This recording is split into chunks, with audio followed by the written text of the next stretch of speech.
Peace, assalamu alaikum, grand rising, hotep, ashe, namaste, jumbo, shalom, shalom. All the greetings of love and light to the darkest minds of the light. We are going to go over a presentation that I did on a series that I was calling The Visionaries. And I really am doing this. This is the HOK Coliseum. I'm really showing this because this is geared toward Dr. Enqi because he's a super uber vegan, and I have addressed him and challenged him about veganism before. And the challenge is about the health benefits of eating animal products, right? Animal products compared to not eating them. It's I'd like to challenge people who say, that eating meat is bad and it's unhealthy and it's not morally right. So this is just a little thing that we did. We're going to go over the expensive tissue hypothesis. So this is a challenge. I want the smoke with, it doesn't have to be Enqi or anybody. Probably no one really is that informed. I said it, to be confident enough to get in here and defend a strictly vegan diet. But this is going to be a replay. It is a replay. You don't have to tune in all the way, but we would like for you to tune in and hit the like button and listen in to the build I did. Good morning, V Brown. I will just let this play. I'm going to be checking in and out on the chat, but for the most part, I won't be doing an interactive video so much like I'm doing now. I am introing it, but go ahead and enjoy it. Listen, you may learn a lot. There's a lot of information in here. And without further ado, let's go ahead and get into the video. You're going to listen to the music intro, everything, because it was, like I said, it was a live that I did with Doc Too Sweet, Sakina Ra, some other people hit the panel too. It's pretty interesting. All right, let me do it now.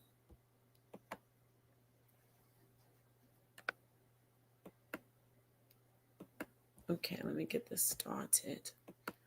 The future can be yours. Ancestors push you more. We gotta go explore. The sciences and math. The future's based on class. You about to catch my wrath. We turning up this track. In the dark minds of the light. The dark heart still fight.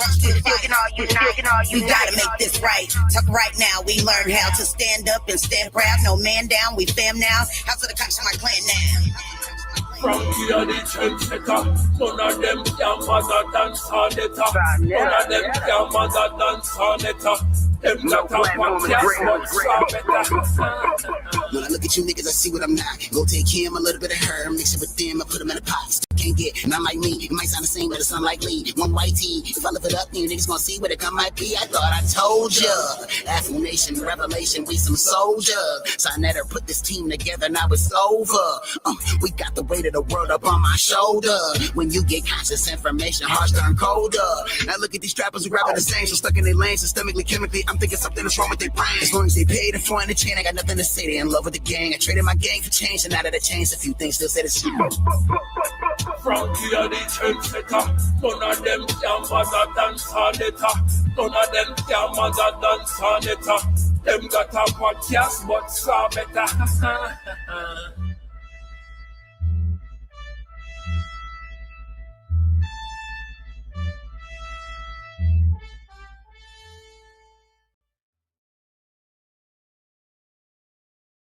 Peace. Assalamu alaikum. Shalom. Hotep. Namaste. Jumbo. Ashe. Shalom. All the greetings of love and light that there are to the darkest minds of the light, especially to the HOK family. Please hit the like. Thank you so much for saying that.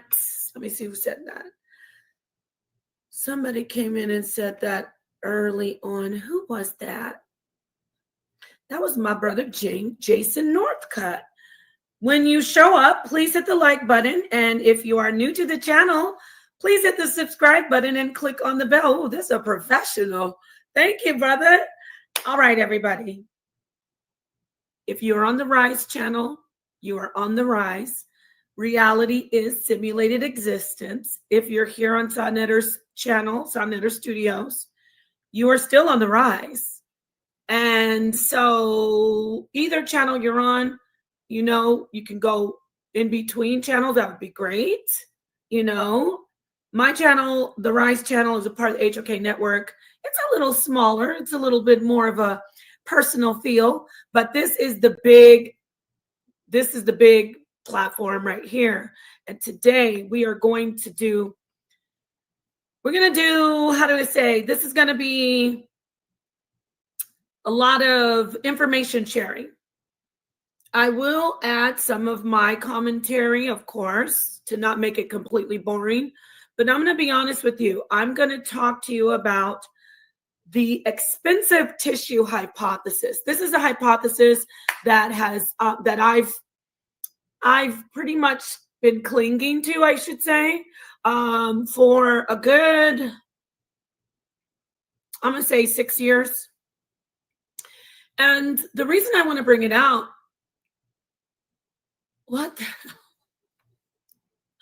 I was showing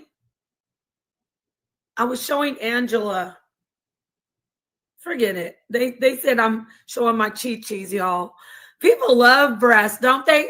I'm going to segue into the expensive tissue hypothesis, because breast milk, nutrition for infants, and prenatal nutrition is very crucial on the brain, on the neurology, right?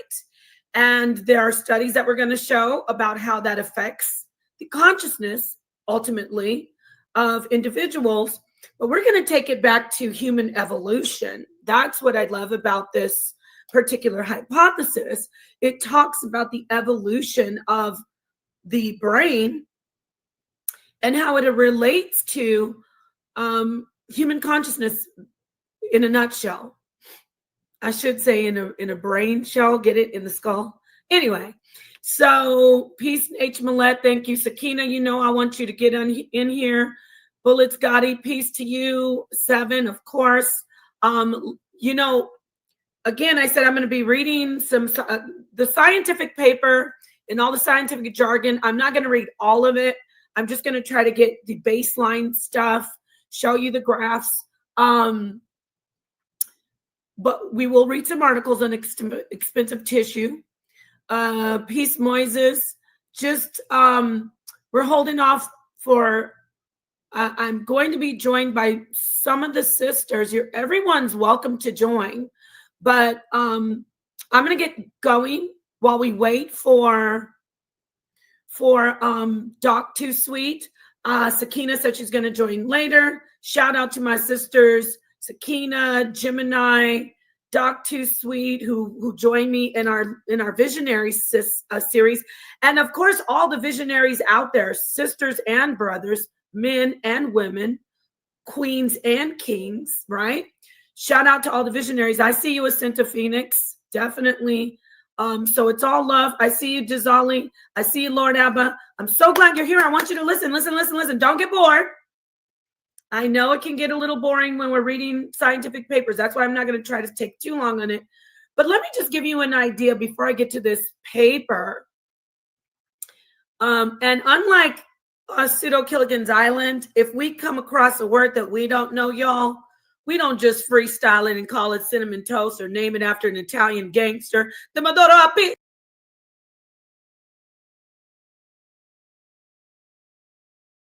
Okay, disclaimer. Just need to let y'all know this was a minute ago, and anything that I say on here is all in just love and fun. But to be honest, this is an older video. I'm really not on focusing on the pseudo killers anymore because, you know, we just did our thing and then we go in waves. So if you hear anything on here that has to do with pseudo killers. Just take it with a grain of salt. You know how these YouTube streets are. This is from like earlier this year. I think this is from the summer. So look at that silly face I'm making. But yeah, just letting you know that. So do not, if you are a pseudo killer fan or even of the pseudo killers and you hear this video is being played because of information on the expensive tissue hypothesis, which I'm sure they probably agree with, because it's also about the evolution of human consciousness and the brain. But shout out to the pseudo killers. Shout out to Cedric and all of the pseudo killers out there. Y'all know who you are. But I mostly Cedric, because Cedric is the one that I'm usually, looking at his information, or he's looking at my information, and we critique each other in the past. So I do need to get that disclaimer out there. Please disregard any jokes, but they are probably funny, but the smoke is not there anymore. Okay, this is just basically soot and ashes. Focus on the information of the expensive tissue hypothesis. All right, thank you so much. Just like when Sonetter was playing that video, remember? He wanted to play the video of the information between Jabari and Reggie, but now Jabari and Reggie aren't in that space anymore. They're not beefing. They're cool. They're totally aligned, and they're peaceful. So sometimes you want to go back and pull a video like I'm doing, like Sonetter's done, like a lot of people do. JJ Mandika Mali pulls up stuff, and it's a different energy personally. So my little jokes, I'm not in that space right now. Not saying that I was doing it maliciously anyway, but I'm just letting you know, focus on the information about the expensive tissue hypothesis. I implore you. Thank you so much. All right. And thank you, Uncivilized Uncultured, for being here. And no, I'm not a vegan. No, never happened.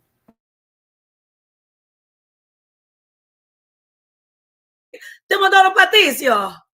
Cinnamon Toastinary. We don't do that. We stop on the breaks and we go to the dictionary and we look up the meaning and we get the pronunciation. Yay! We learned a new word or two. So remember, we're going to do that over here. You're in the House of Consciousness. So not remember, be aware. So let me show you just an article before I get to all of the technical, the paper on its expensive tissue hypothesis. Let's just look at a basic article on. Well, if you're vegan, I do want a real simple article. I had it. This is the smoke for the vegans. Let's see. So scholars revisit her theory explaining evolution. See, okay. So and I'm going to try, even though I'm very biased to the expensive tissue hypothesis. I want this information that I'm grabbing. I haven't even read the article. I just skimmed the first of it. I haven't read it. A lot of people, a lot of scholars and scientists, they have pushed back against this hypothesis. So we may encounter some information. Peace, H. Millett. We may encounter some information that refutes the hypothesis and goes against it. So we're going to get both sides, maybe not. So let's see it. Let's do it. Oh, I see the brother said dots. Yeah, let me show you Daughters of the Sea before I get going, since you mentioned dots. We have, I just had it up when I was coming in. We have a presentation coming up. Oh, not that one. We had this one today. Shout out to the sister, honey. She did her thing. The sisters are coming through and, putting the information out there. I don't have to agree with it. They don't have to agree with agree with what they're putting out. They don't have to agree with my information. But okay, now get to it. Scholars revisit her theory, because we're talking about the Dr. Aiello. Nutrition had anything to do with consciousness and the brain, you're more than happy to come in. You will get dots. Yeah, let me show you Daughters of the Sea, a boat to get from the island. So most people who really want to come against stuff that I present would be Pseudo Killigan's Island. But I doubt if they'll come in and hit the link, but anyone who wants to come in and represent and say, you know what, Nepal, no, eating meat doesn't increase brain size. 1 second.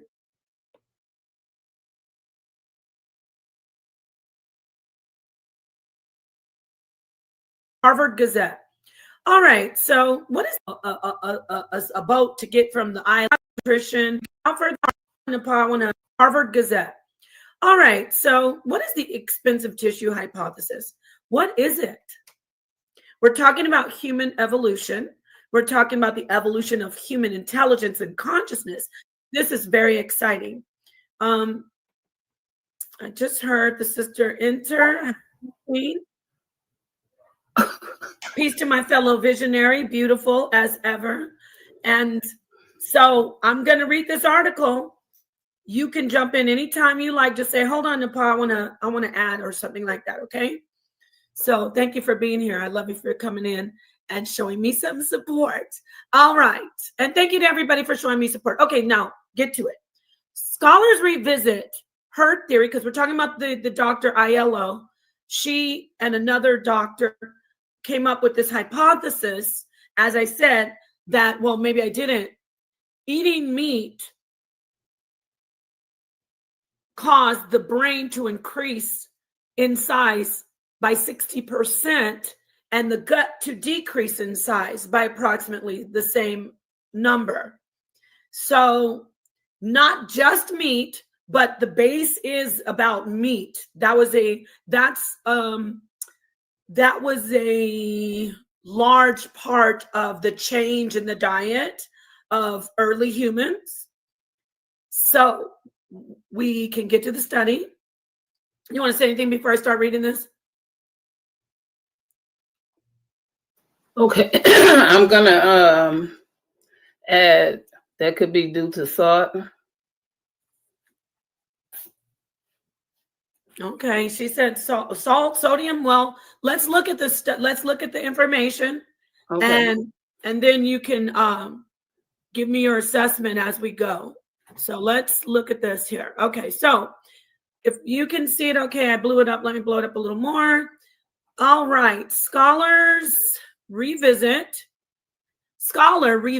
her theory. So this is about Aiello, explaining evolution of early primates into humans. Behind glass cases, Harvard's Peabody Museum of Archaeology displays ancient tools, weapons, clothing, and art, enough to jar you back into the past. But the venerable museum offered a jarring moment of another sort in its geological lecture hall.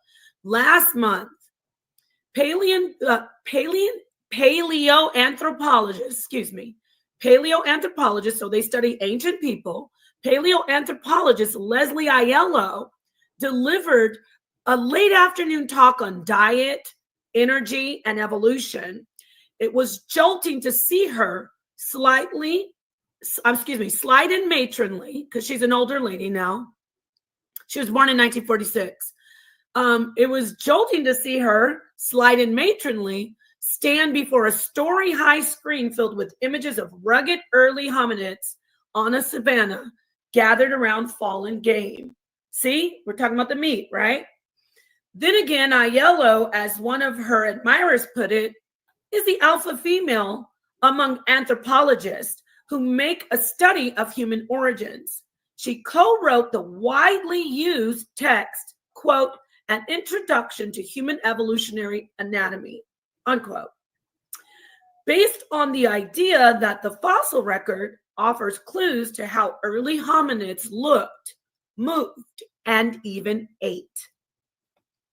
Aiello, a professor for 3 decades at the University College London, and now president of the Manhattan-based Werner Gren Foundation for Anthropological Research, was in Cambridge to deliver the 2008 George Peabody Founders Lecture. Introducing Aiello was Daniel E. Lieberman, a professor of biological anthropology at Harvard and a proponent of the idea that upright walking and long-distance endurance running set early humans on their novel evolutionary path. He held up a well-thumbed copy of Aiello's book and said, quote, "Her CV is so long, it's hard to know where to start," unquote. But two seminal ideas stand out, said Lieberman. One is that in evolutionary terms, big human brains with enormous energy requirements are inversely proportional to gut size. So you see, he's saying what we do know is that the evolution of the human brain made the brain bigger, and there's a lot of energy that the brain needs, right? Enormous energy requirements that had to come from somewhere, right? It had to trade out with the gut. That's in the nutshell of what he's saying. So this idea, called the expensive tissue hypothesis, ETH, in Aiello's co-authored 1992 paper, argues that around 1.5 million years ago, early humans began to eat more meat, a compact, high-energy source of calories that does not require a large intestinal system. A second seminal idea posited by Aiello and another colleague is that increased brain size meant higher reproductive costs for females who, over time, compensated in part by increasing in size at a greater rate than males of the genus Homo. Homo erectus females had a 64% larger body mass than earlier hominids. That's a really interesting piece right there if you want to hold on to that. Males of the species, though still larger than females, were larger than their earlier male counterparts by only 45%. So the women who were the reproductive houses, right, the bodies that carried the human, their bodies, their entire body percentage increased by 64%. So it says females had a 64% larger body mass than earlier hominids, meaning earlier female hominids. I'm just taking that, right? I think maybe, let me keep reading. Males of the species, though still larger than females, were larger than the earlier male counterparts by only 45%. So let me ask you, am I interpreting that it's saying, maybe it's saying they were 64% larger than both male and female hominids earlier than them, but the male increased by 45%. I don't know. I'm kind of off on that. So just put a pin in that and somebody comment. So far I'll hold off and let you come in if you want to say something, Sakina. Okay, so what I'm gathering so far is the big head hunters and small guts. But for this meat situation, right? The only thing I'm gathering at this point is this this meat source, right, is either from the ones that eat off of vegetables and whatnot, because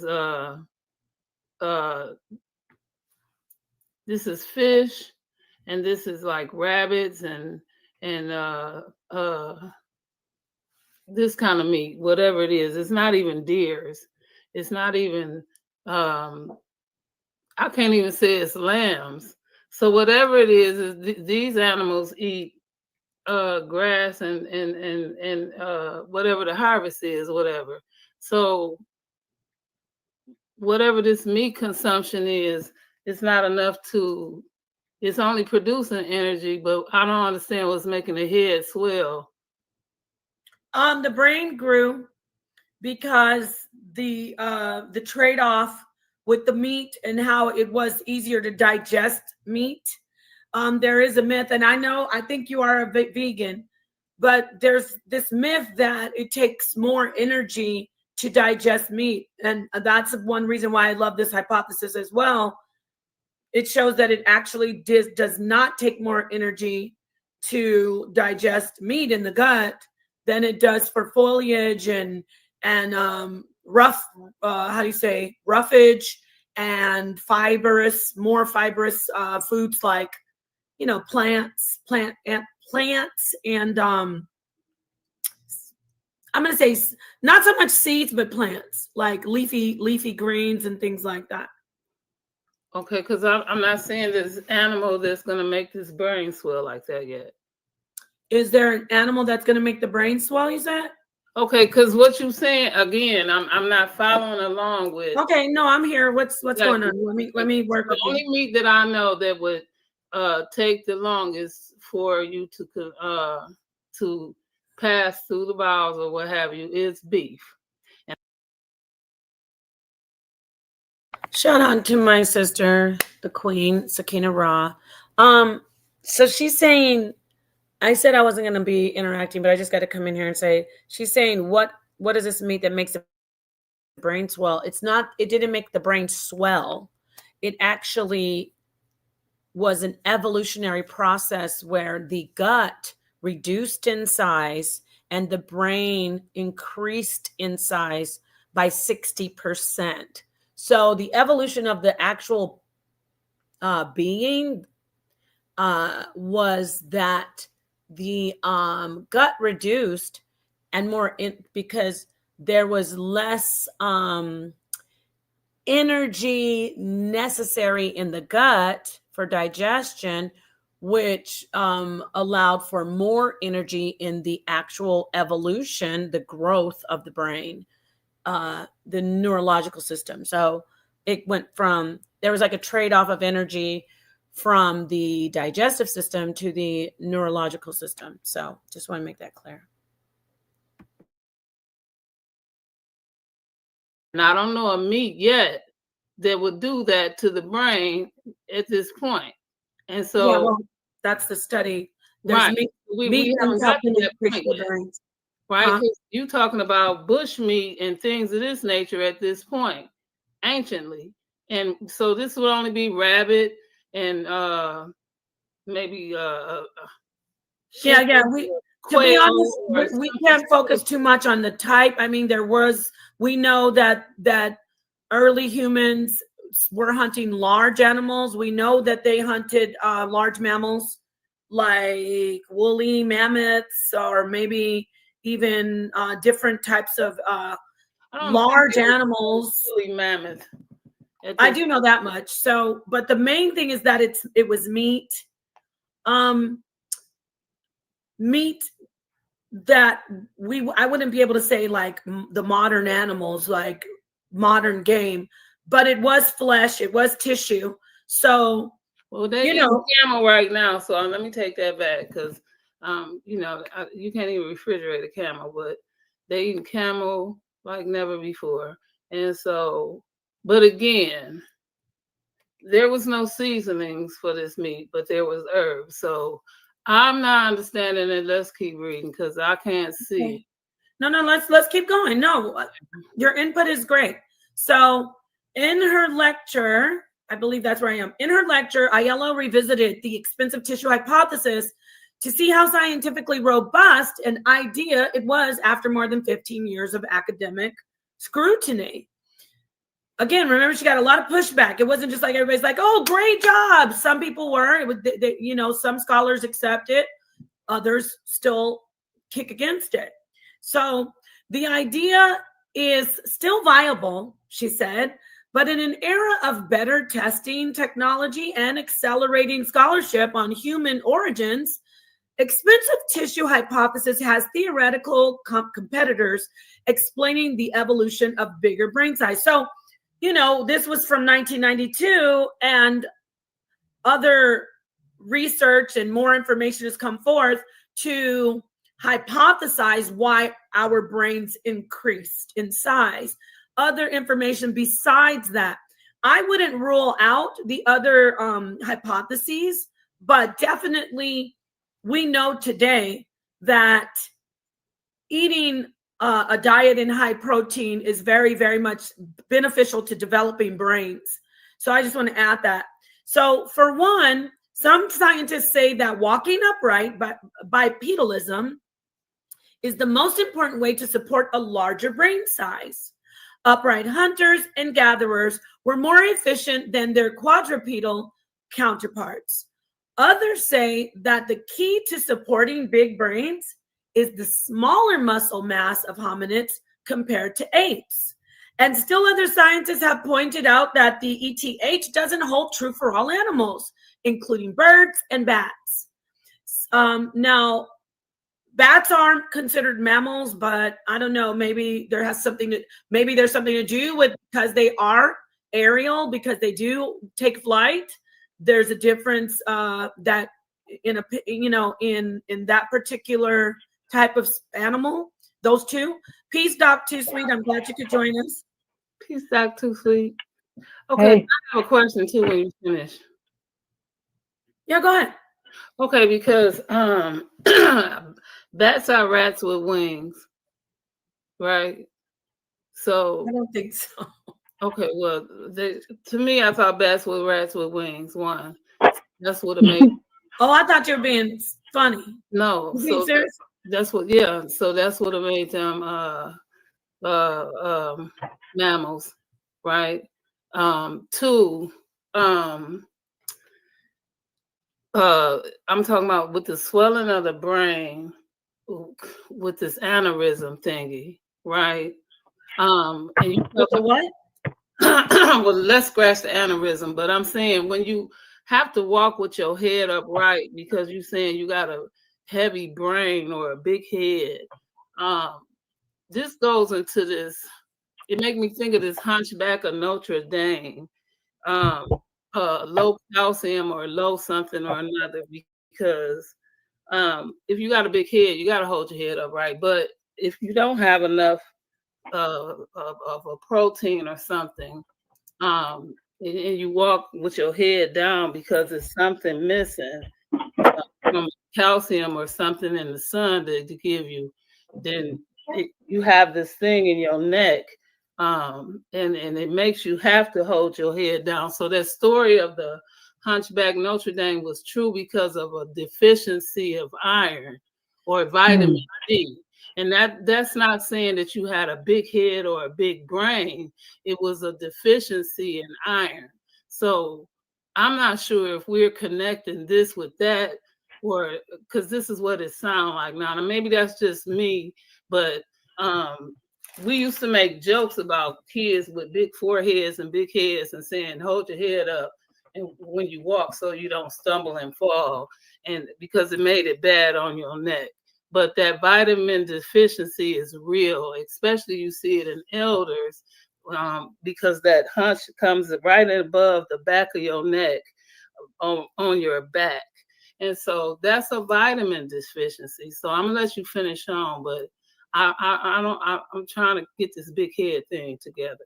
No, yes, more than just the head. Of course, the brain is encased in the skull and the head, but it is more focused on the size of the brain. So yes, I get what you're saying. It is an increase in size of the brain. So I just want to be specific. Did you want to say anything before I continue reading this article, Dr. Sweet? No, you can continue. I know I kind of interrupted. I was having some technical difficulties, but I think that this hypothesis, where this theory that you're talking about, is very important in terms of understanding how humans, got to where we are today as far as Homo sapiens and our brain size and our intelligence and all of that stuff. So please continue. Yes, thank you. And anybody, the link is in there. Y'all can come in if you. I see some people up in there. Well, I see some people in the chat saying, they disagree, and that's great. Remember, we want you to come in and share, just like my sister Sakina. She's just checking it out, asking questions. She's not fully on board with it, but this is why I wanted to present it, because tomorrow we're going to go into some more things. Really, our baseline for me is always going to be consciousness. Consciousness is everything, and it encapsulates. It covers all intelligence, all learning. So this is really, I'm just sharing this information because it's linking back to consciousness. Yes, anybody? What were you going to say? Oh, okay. All right. So the link is pinned. Thank you to the mods and everybody. I see you. Let's get this done here. Okay. I see the sister Honey Clark join. Peace, Honey Clark. You want to go ahead and introduce yourself? to the panel and to everybody? Because this is the first time you came on our visionaries. We do a little visionary series. So can you hear me okay? You're muted. You're muted, honey. Can she hear us? She can't hear us. Can you hear us? Can you hear me? Oh, okay. We can't hear you. You gotta come out and come back in, probably. Okay, you can go out. We can't hear you. Oh, okay, I'm here now. There you go. I was like, I can't hear. I can see you, but I'm like, it was so Yes. quiet. Thank you for joining. Do you want to introduce yourself to the panel and to the audience? Thank you for joining our visionary series. Hey, I'm Honey Clark from the Bar Reloaded. That's it, really. This is interesting. This is my first time I've ever seen a study on it, so I did look it up after you said it earlier, so I can have a little bit of know what we're talking about. Okay, well, this is Sakina. We have our sister Sakina Nice to meet you. And I think you are familiar with Doc Too Sweet. Mm-hmm. What's up? We got her on. We try to. I know we haven't done our series. This is actually our second. We are missing Gemini. I feel like we needed her, but I really want us to let people. Yeah, we're going to be doing our show tomorrow too. But I just wanted to let everybody know, anybody can come in. Just let us get the information out. And then if you want to add to it, definitely add. All right. So with that said, let me finish reading this paper. I know y'all don't want to lose the audience. Stay with us. Do not get bored. I'm almost done. Okay. And then I'm going to go to the actual paper. Peace, Benita. Give me a second. Okay. So where was I, y'all? I was on yellow saying the brain. Hold on. Brain size. When you walk or something to that. Oh, yeah, upright. So she said, we're much further along in understanding energy trade-offs, the evolution than 15 years ago. For whatever reason, she said, encephalization, the tendency of some species to evolve larger brains, is the third stage that led humans to civilization. One earlier stage is bipedalism. The oldest is terrestriality. Movement, which is the movement of early hominids from canopied forests. So they basically came down out of the trees and started to walk around on the ground, in a nutshell.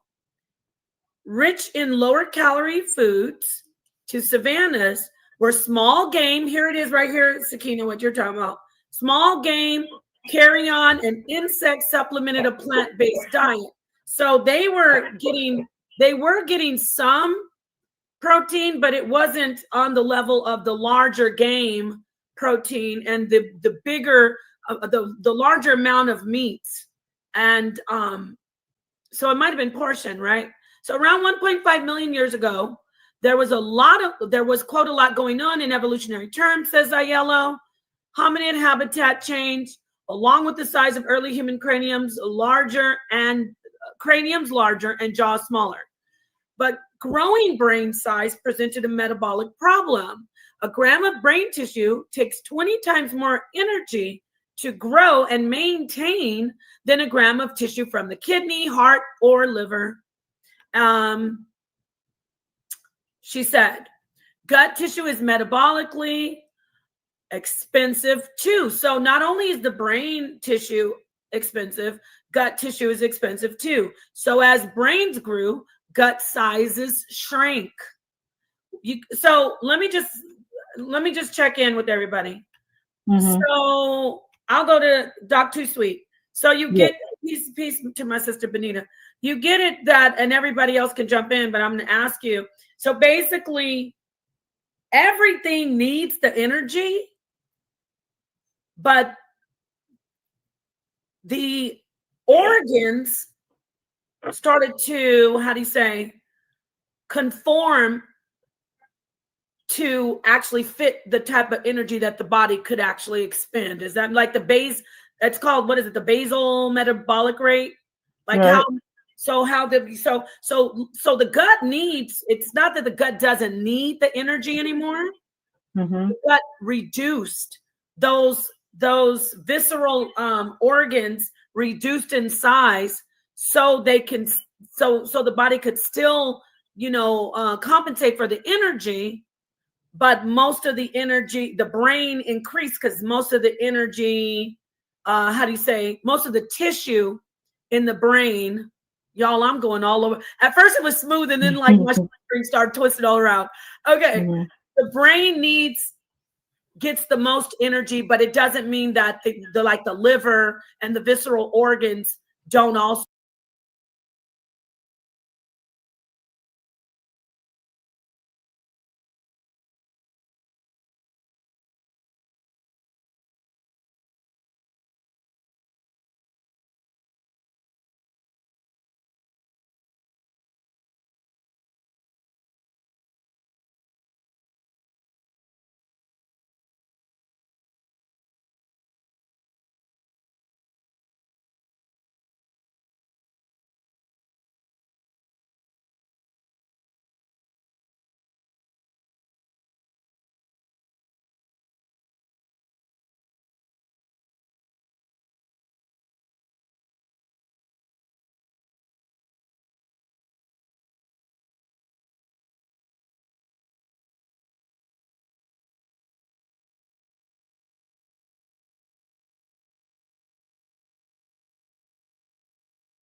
I'm trying to fix it right now. I don't know why I did that.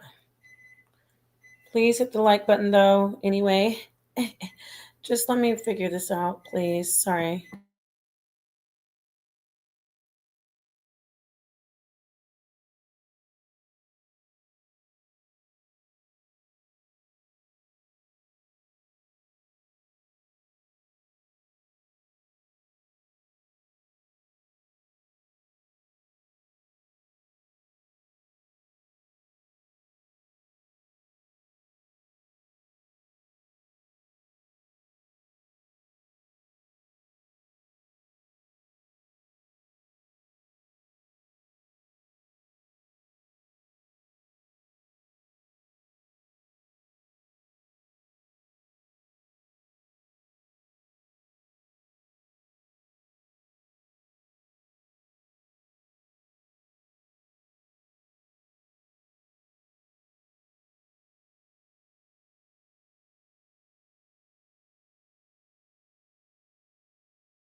deficiency of iron or vitamin D.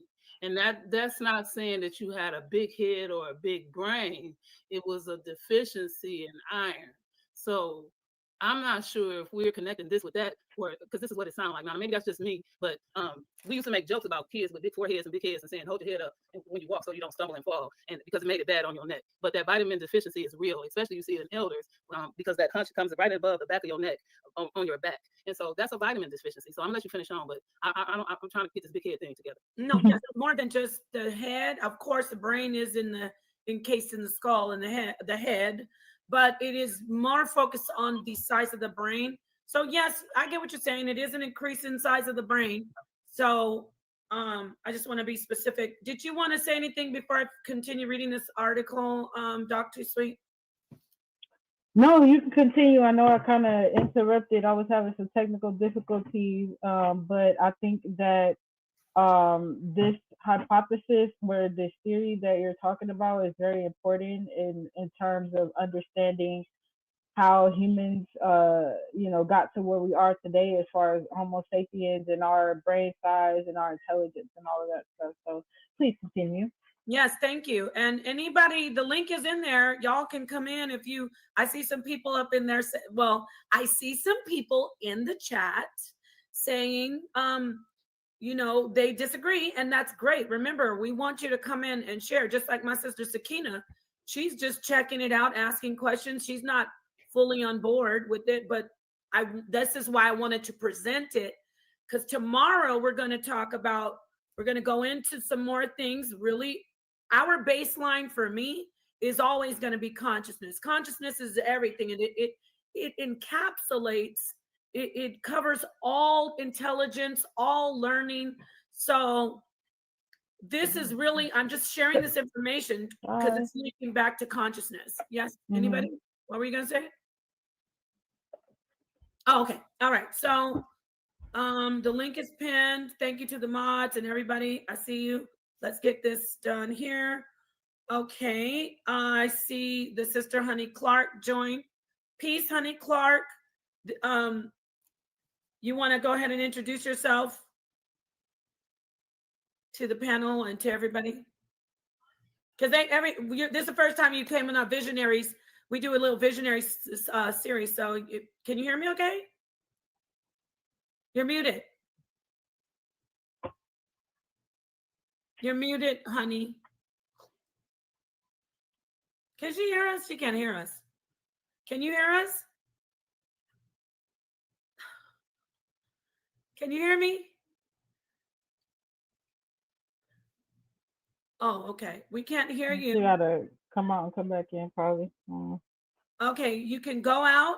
We can't hear you. Oh, okay, I'm here now. There you go. I was like, I can't hear. I can see you, but I'm like, it was so yes. quiet. Thank you for joining. Do you want to introduce yourself to the panel and to the audience? Thank you for joining our Visionary series. Hey, I'm Honey Clark from the Bar Reloaded. That's it, really. This is interesting. This is my first time I've ever seen a study on it, so I did look it up after you said it earlier, so I can have a little bit of know what we're talking about. Okay, well, this is Sakina. We have our sister Sakina Nice Raw. to meet you. And I think you are familiar with Dr. Sweet. Mm-hmm. What's up? We got her on. We try to. I know we haven't done our series. This is actually our second. We are missing Gemini. I feel like we needed her, but I really want us to let people. Yeah, we're going to be doing our show tomorrow too. But I just wanted to let everybody know, anybody can come in. Just let us get the information out. And then if you want to add to it, definitely add. All right. So with that said, let me finish reading this paper. I know y'all don't want to lose the audience. Stay with us. Do not get bored. I'm almost done. Okay. And then I'm going to go to the actual paper. Peace, Benita. Give me a second. Okay. So where was I, y'all? I was on Yellow saying the brain. Hold on. Brain size. When you walk or something to that. Oh, yeah, upright. So she said, we're much further along in understanding energy trade-offs the evolution than 15 years ago. For whatever reason, she said, encephalization, the tendency of some species to evolve larger brains, is the third stage that led humans to civilization. One earlier stage is bipedalism. The oldest is terrestriality, movement, which is the movement of early hominids from canopied forests. So they basically came down out of the trees and started to walk around on the ground, in a nutshell. Rich in lower calorie foods to savannas where small game, here it is right here, Sakina, what you're talking about. Small game, carrion, and insect supplemented a plant-based diet. So they were getting some protein, but it wasn't on the level of the larger game protein and the bigger, the larger amount of meats. And so it might have been portion, right? So around 1.5 million years ago, there was quote a lot going on in evolutionary terms, says Aiello. Hominid habitat change, along with the size of early human craniums larger and jaws smaller. But growing brain size presented a metabolic problem. A gram of brain tissue takes 20 times more energy to grow and maintain than a gram of tissue from the kidney, heart, or liver. She said, gut tissue is metabolically expensive too. So not only is the brain tissue expensive, gut tissue is expensive too. So as brains grew, gut sizes shrank. So let me just check in with everybody. So I'll go to Doc Too Sweet. So you get peace to my sister Benita. You get it that, and everybody else can jump in, but I'm going to ask you. So basically, everything needs the energy, but the organs started to, conform to actually fit the type of energy that the body could actually expend. Is that like it's called, what is it? The basal metabolic rate? Like right. So the gut needs, it's not that the gut doesn't need the energy anymore. The gut reduced those visceral organs, reduced in size so they can, so the body could still, compensate for the energy, but most of the energy, the brain increased because most of the energy, most of the tissue in the brain, y'all, I'm going all over. At first it was smooth, and then like my screen started twisted all around. Okay, the brain gets the most energy, but it doesn't mean that the liver and the visceral organs don't also need energy. They're not just there, we don't need them. Does that make sense? Right. You want to jump in, Doc Too Sweet, and then anybody? I want to hand you over. Well, because I know I came in kind of late, so I don't know like how far you were able to delve into it, but it's a not pretty much. Simple. I'm just reading this right here, this article. I didn't get to the actual paper yet. Okay. Yeah, it's a pretty simple hypothesis, if you ask me. It's basically just saying that. Okay, peace, Rio Solid 77. Let me read your comment. Respect family, Black African power, truth and energy. I've been vegan for 25 years. I'm not better than no one. It's a personal choice, but I'm 46 and feel great. That's awesome. Great. Let's see what Wayne Elliott 9249 said. Are the studies on early man in Europe where nothing grows? Lots of things grow in Europe. What are you talking about? There's things growing all over Europe. Stop. And man had to eat meat? Or is a study in Africa where vegetation was plentiful? So you're saying that people don't eat meat in Africa? They don't eat meat? Don't do that, my friend. Please. Come on. We're an intelligent audience. Why would Africans hunt beasts when watermelons, etc., were growing wild? Stop. Now we're saying that, brother, sister, whoever you are. It says Wayne, so I'm assuming you're a brother. You know that meat is eaten in Africa. Please. You know that there's people hunting animals, even ancient times. All right. So, but peace to you. Thanks for that comment. Peace watching the world 777. Let's see what Black Mill said. Biology of your teeth structure proves that we are herbivores. Simple, right? What about our canines? See how easy that is? Our canines are for tearing flesh. All right, and I appreciate all of this. I love it. I love it. Bring it. Keep coming in, all the wonderful, brave, awesome vegans. Come on in. All right, let me keep this going. I appreciate those of you who are listening. Peace, KJ, to the information. Again, it's we're talking about something that's not as exciting as, beating up the Bible or, things like that. But it is exciting because a lot of people out here are pushing veganism, not like this person, not like Rio Solid 777. Rio Solid said, look, that's my personal thing. I'm a vegan. I'm not better than anyone else. See, this is a person who doesn't make veganism their religion. But a lot of vegans are out here condemning, shaming, lying, misleading, telling people that if you eat meat, you're less than morally, less than physically and health-wise than someone who eats meat. And that's not what we're going to do. We're just going to clear it all up. So that's why I'm putting this out. It's not for, what did he say? Our it's are not for meat. We was told so. Yeah, our teeth are for meat. We can grind up meat pretty well. We can tear it. We can grind it up with our back teeth. We can cut it up and we can really liquefy it if we chew it long enough in our mouths. So, and yeah, we have enzymes in our saliva. We have acid actually in our gut that can break down meat. And so, yeah, we can definitely, our bodies are 100% designed. That's why I'm presenting the expensive tissue hypothesis. Let's see here. Somebody's saying this, who's this? Oh, Wayne's coming back. Gorillas have canines and they don't eat flesh.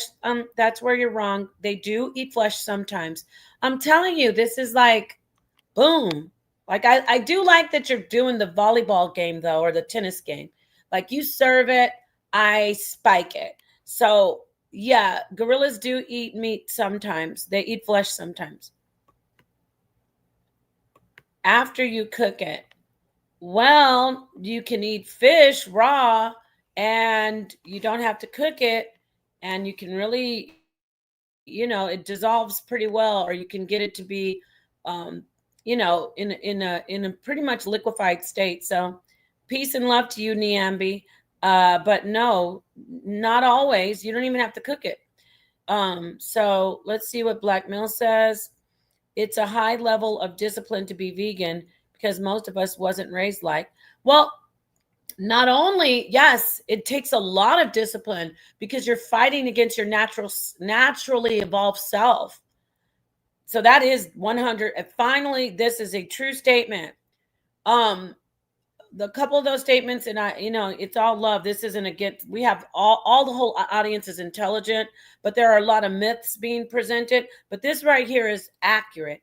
It takes a high level of discipline to be vegan, because you're going against your innate self, your naturally evolved selves.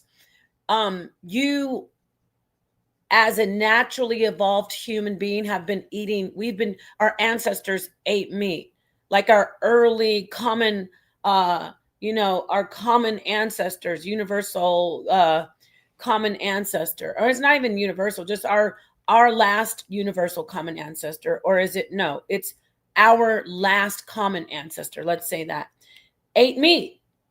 So you're really fighting against your natural self when you are a vegan. So Definitely, they are very disciplined to a fault. Let me see what Ascenta Phoenix says. Peace. Peace, Sister Nepal, the panel in the chat room. Yes, gorillas do on occasion consume animal flesh. That's right. This is this woman right here. She's like more accurate than chatbot. She's more accurate than Chat GPT, I should say, not chatbot. Chatbot. She is very accurate, usually. 9 times out of 10, 99.9 times she's correct. Let me do one more, and then what's Black Mill say? If we evolved from apes, never ate meat. Well, the expensive tissue hypothesis says we did eat meat. I always learn something new from you. I always learn something new from you as well. So it's mutual. I like the reciprocity. Thank you for being here. What's Niambi over here saying? Let me go back and read it. She said something about as they devolved. I don't know what she means by that. We are not raw meat eaters. That's how you get the real nutrients. Well, we can eat raw meat. We can eat raw meat and live if it's certain raw meat, like raw fish, right? We can eat raw fish. We all know about sushi and sashimi. So, and there are people who actually eat raw beef, but I wouldn't recommend doing that at all. But there's always going to be a risk to eating something raw. However, you can eat raw meat and live a decent amount of time. A lot of people in Japan, there are communities that live long lives into their like late 90s into the hundreds, and they eat raw fish. There are communities in Italy and in Greece that live to be in their late 90s and hundreds, and they actually eat a dish called carpaccio. It's beef carpaccio, and it's very thinly sliced beef, and it's raw. So you can eat it cooked, you can eat it raw. Yeah, you with that, there are dangers of parasites, 100%. That's why I said there are some dangers to eating raw meat. You will possibly put yourself at risk for foodborne illness, but guess what? You can die from eating tomatoes and lettuce and spinach because a lot of it has E. coli bacteria. So get it? You have a risk of getting E. coli poisoning or infection, I should say, if you eat anything, even vegetables. So yeah, exactly. So yeah, there are risks. I agree, Black Mill. There are risks nowadays with every single meat and vegetables. So that's true. Raw eggs, definitely. You can consume raw eggs. It depends on the quality of the meat, of the egg, the fish, the beef, the egg. It depends on the quality of what you're consuming. That goes for vegetables as well. Strawberries can get you, people have eaten strawberries and dropped and unalived. So, yes, thank you. We are omnivores. Let me drop a bomb for this comment. We're omnivores. Our bodies are adapted to be omnivores. Okay, so all right, I appreciate the input. Let's listen to. Let me get another. The longest liver tells herbivores live longer than zanivore. What does it say? Zambivore.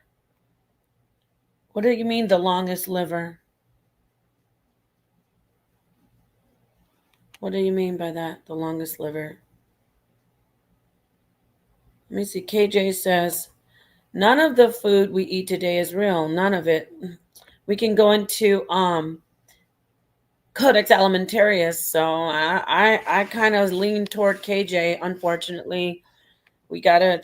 Geez, that's a different topic, and I'm not saying you're wrong about that completely. Rio Solid 7 says not true. That's what we was told. Okay, let's see what Phoenix says. People would be shocked at what the FDA approves for consumption. Exactly. Garbage, poison, sucralose, Snicker bars containing roach legs. Well, roach legs are healthier than sucralose. When this Coke Zero and zero this, zero that, that is pure poison destroying your microbiome in your gut. But as long as the legs don't pass a certain threshold, like a certain amount, yes, a certain percentage, they're approved for the public. And that's in everything. Bugs are in all of our food. Yes. Yes, yes. Peanut butter, chocolate, um, everything. Yep. One more. Factories realistically cannot eliminate all of the physical hazards. So they have developed guidelines to determine what amounts are considered hazardous. And then they turn around and give us artificial sweeteners, which literally are killing people. Oh, I love it. Yes, you're right. So let's see here. That's right, Nepal. Much of what the FDA approves is banned in other countries. Oh, yes. So I appreciate all the comments. They're awesome. Let's get back to this discussion about the expensive tissue hypothesis, because we we innately, when I say innately, we evolved because we evolved um more intelligently, and we evolved in our consciousness because of meat consumption. In order for humans to have developed the larger brains that we had to, in a sense, make a sacrifice to where your brain uses so much metabolic power that it was like an exchange of like, okay, we're going to send all this energy to the brain, and the other organs are going to get um, less energy. And to me, I know it's just a hypothesis, but it kind of makes sense because humans are the only species really to use our brains in the way that we do. Like there's other hominids that do use their brain as well, but as far as capacity to build civilizations, create languages, and propagate life and all of these things, for me, the hypothesis makes a lot of sense. There's always some type of exchange. Like for instance, in the evolutionary timeline, a lot of people have begun to lose the need for an appendix. So you have people who end up having to get their appendix taken out, and that could also be a part of the expensive tissue hypothesis, because it's like we have all this energy for other things that these what are they called, vestigial organs are becoming less necessary. So it all makes sense if you ask me, as far as the evolution is concerned, or the uh, adaptation that humans have come to live by. Right. Thank you for that. Very, very, very great point about the appendix and the spleen. It's not that we don't Hmm. need those, but evolution. They're We're talking becoming about. less useful. Yeah. Can you hear me? Did I talk over you? Oh, I don't know. I didn't. If I did, I didn't mean to. I was just saying those other organs are becoming less useful, and so all the power is going, or the energy is going towards the brain. Thank you so much. I'm going to go on to Honey. Did you want to add anything to what she said, or comment so far what we read, and then I'll get to Sakina. Uh, well, not really. I mean, it was kind of self-explanatory, but I think it's just trying to explain how it affected our brain, right? So Mm-hmm. just Mhm. like now, you take probiotics, you take stuff like that to help your gut health, right? And so your gut health helps the rest of your body's health. And so like I get that it's when it's saying it's expensive, that's the part that I was like trying to wrap my head around, but I think it's just saying like it takes a lot. So we Yeah, the have to, trade off. yeah, we take less from here, more up here. we get to do more, have a better intellect. Right. And I'm going to move back on to, thank you, honey. So the gut is not unimportant. In fact, I think I haven't really picked, no pun intended, picked honey's brain, but I know the other sisters on here, we agree that there is not just one mind or one, how do you say, there's three. Yes. The head, the chest, which is the heart, and then we have the gut. So it's, again, I like to reiterate, it's not that those organs are not as important, but as you added, Doc Too Sweet, we've evolved. We are the master species. We are the master species of Earthlings. So and you know, it's an interesting point, really quick, because I don't know if you mentioned it, is that part of this hypothesis is that we actually use more brain power and our brain processes at a higher metabolic rate when we're at rest, which is sort of a paradox, because you would think you're using more brain power while you're engaged or learning or doing something, but it's actually when we're at rest that our brain is using the most energy. Oh yeah, definitely. We need to get to that about the brain working when good point. The rest of the body's resting. And good point. Who Dogon No-Go or Dogon Right. Dogon? He got it backwards. Whatever. That's a very good point, because a lot of people do get the two mixed up, where the brain is the physical, tangible organ, and the mind is the intangible, the one that we can't see or touch or taste or smell. Right. So good point. Right. I just want to ask Sakina, and first, Sakina, you're gonna go. I just want to ask you quickly, honey.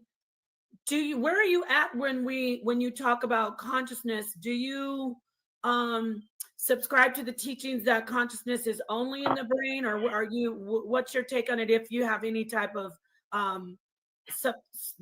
either way you go, is there something that you say about consciousness that it's only in the brain, or do you think it's outside? Like there's a outside. Oh no, I do think it's outside too. I don't think it's only in the brain. I'm not like I think it's all around us, and I think it's interconnected too.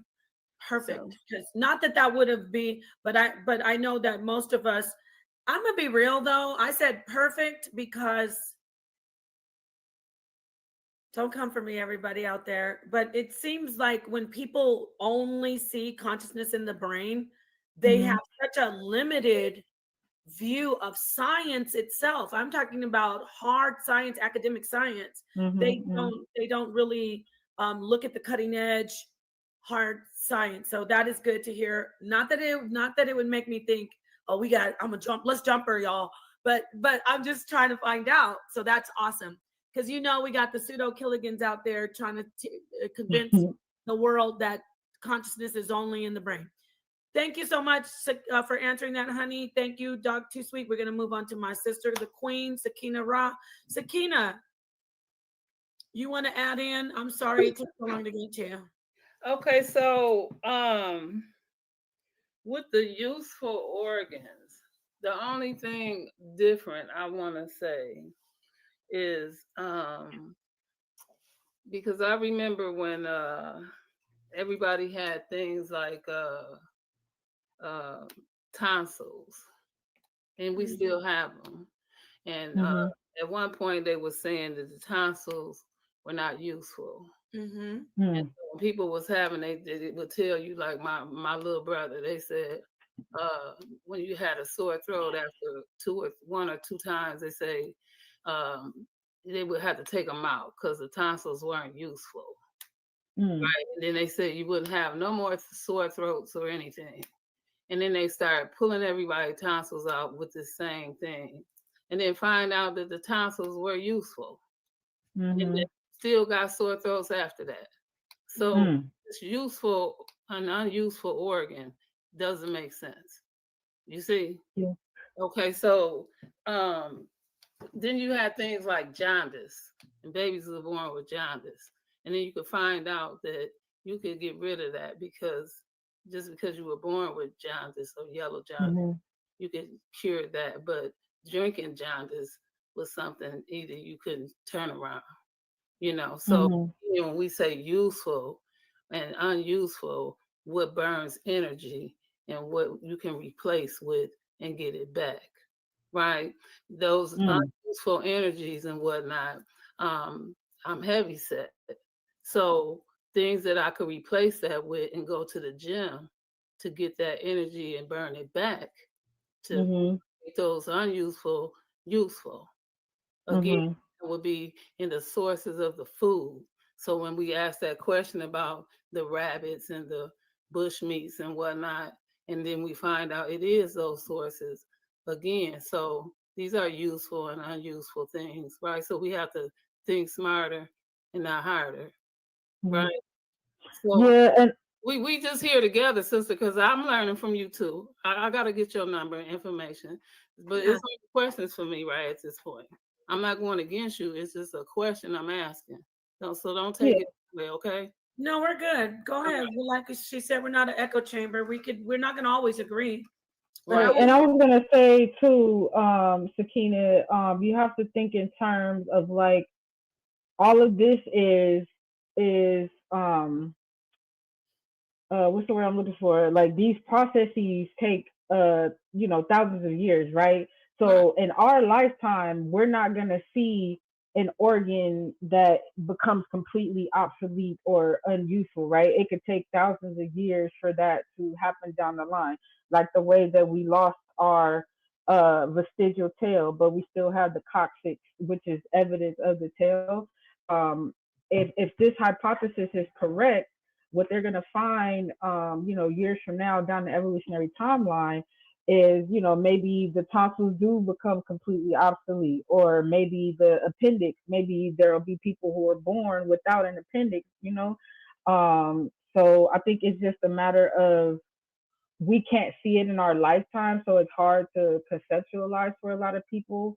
But when you think in terms of the body and its need to remain in the state of homeostasis, which is just balance, the extensive tissue hypothesis kind of starts to hold more weight, because if you're gaining in one area, the assumption is that you're going to lose in another area. Like something has to give to keep that balance.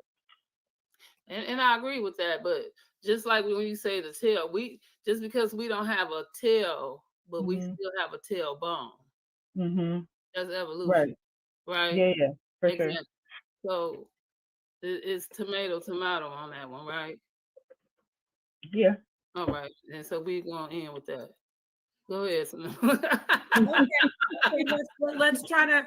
I appreciate everybody being here. Shout out to Mel for the super chat. Thank you so much. So what you talking about looking the pot growing? I've been doing this for some time, but I love you, Blackologists. Don't do that. They always try to say, because I believe in a higher power.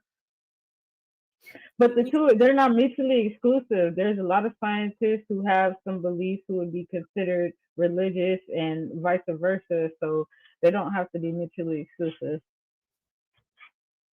Yes. Thank you. We're going to get, and honey, you're muted. Anybody can, if you want to jump in, I'll stop reading. Just jump in, make your comments. Let's flow. We're doing great. I love it. So nobody hold back up here, because your minds are very, very important to the build. No pun intended. Y'all see how she keep doing it. Okay. So let's get back to this paper, and then I want to read some other articles. I was going to go straight to the actual scientific paper, but I know some people dread that. Not the panel, but you know, I don't want to lose the audience. So let me finish this. So she says, it's likely, I said, that meat eating made it possible for humans to evolve a larger brain size. Okay, we got that. Early human ancestors probably consumed more animal foods, termites and small mammals, than the 2% of the carnivorous caloric intake associated with chimpanzees. The social implications of increased meat eating were interesting, said Aiello. In most primates, there's no food sharing between female and offspring, she said. But the difficulty of getting meat led to getting meat led to cooperative food sharing among early humans. This is so, oh my gosh. This whole part right here, I'm getting goosebumps. There's so much. I want to talk about so much of this. Okay, so let me get back to that. The difficulty of getting meat led to cooperative food sharing among early humans, strengthening bonds between female and her offspring. They can call me a feminist if they want to. Look at the crucial part of the female and child relationship. So a child could be male, but look at the crucial part of the mothering in our actual evolution of our brains and our consciousness. Is that not giving you guys anybody getting goosebumps off that? Because I got a lot to say, but I'm just going to put the mic out there and anybody grab it if they want to. That was good for me. Anybody else? That was great. Well, I think that's interesting because a part of human evolution is how we learn to work together. We learn to build civilizations. We learn to, group together to protect ourselves against others. So that little tidbit right there, it just kind of substantiates the idea that humans need community. Like if we say now, like it takes a village, but I think in those terms, like the ancient terms, it was pretty much the same thing. We needed community, we needed others to survive, and that kind of substantiates it. Awesome. And you know what? Now it's like, which came first, the chicken or the egg? For me, the eating the better diets, which was a base of meat, made them start to say, okay, they're even more conscious, more empathic, and more understanding that we need each other. This is a symbiotic relationship that we have in our communities. Oh, wow, that's crazy. Socio-ecological bonds, right?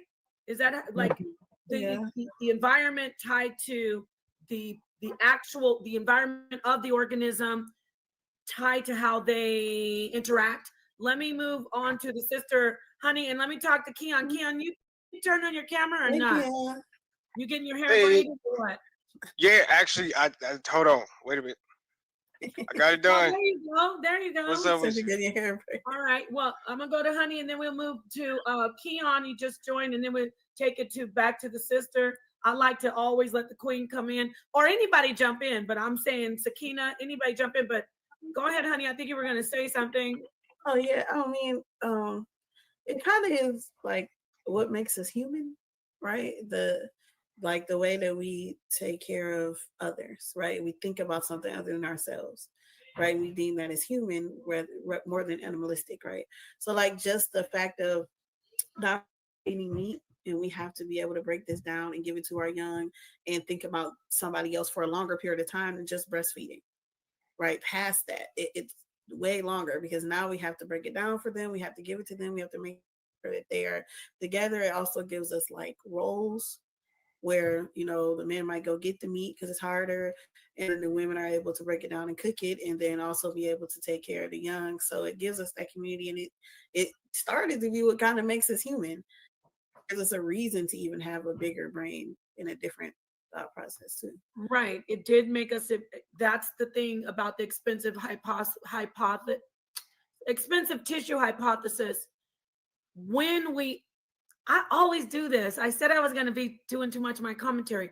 Once we ate the meat, we started to evolve so much in our consciousness that it made us the humans that we recognize we are today, as opposed to before we didn't interact in that way. So let me ask you, Keon, thank you for joining. Thank you for adding that, Honey. Go ahead, Keon. What do you think about the entire hypothesis and what we've just been speaking about? So, to be fair, I just came in, so I was really just going to listen for a second. But I guess I can ask some questions. So, is this? I'm assuming this has to do with something about eating meat. I done heard that a couple of times. So, yes, not just eating meat, but the evolution of The evolution of the human brain and ultimately human consciousness. I turned my camera off. The evolution of the human brain and human consciousness. Okay. After we And ate. I was trying to show this book. I don't know if the camera is picking it up, but it's called The Fruit, the Tree, and the Serpent, and it talks about evolution, and it points out how the hominids that were our ancestors would get bit by snakes, which would cause them to understand that some of these bites were deadly. But they had to learn how to basically have a defense against the snakes. But what it did was it pushed along the evolution of hominids by causing us to be able to see better, because they started to have to look out for snakes, and they had to look out for different dangers and stuff. So that is another that's another bit of evidence showing how evolution can kind of be random in a sense, to where it's about adaptation. Like, what is the best adaptation for your environment? And for us as humans, for us to have developed a larger brain, it caused us to live differently from like other species, and to further separate ourselves from those other species. Thank you for adding that. What's the name of the book again? It's called The Fruit, the Tree, and the Serpent by Lynn Isbell. And you can pick it up. But The Fruit, the Tree, and the Serpent. Wow, interesting. I like that title. Because Keon right? knows that Jesus is the serpent in the garden. So now I'm not trying to take this. Hey, let's not go there. I know, because if it was Sonetta, we go straight into talking about the Bible. Okay.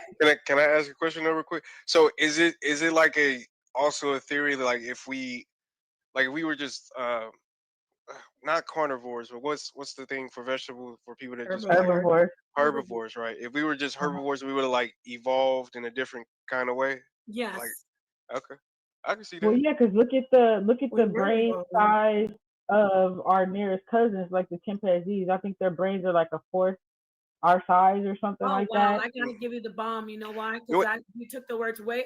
I'm slow with the bomb. Hold on now. Exactly. And Keon, hold on. I gotta get to Sakina if you're still there, Queen. See, that is why when people say, well, why did they looking like that? They had a different type of environment, these different adaptations, right? Ecologically, they evolved differently. Right. We decided to jump on down out of the trees and pick up some spears. I'm just saying, and it making it basic. And they're like, no, we're good up here with the leaves and the branches and some fruit here and there, and maybe a cricket. Y'all going? I'm serious though. This is basically what the hypothesis covers when we read Ayalo's work and her co-authors. So you were saying? Yeah, I was about to say, but isn't wouldn't our 8 brothers and sisters, I guess if you want to call them, aren't they're both, right? They're carnivores and herbivores, right? They don't cook their meat. It's from cooking. Right. I mean, but they still eat. They will eat. They will eat meat though. But it's from cooked meat. We cooked it. Yeah, but that's what made it kind of different. Well, I'm gonna put a pin in that one, honey.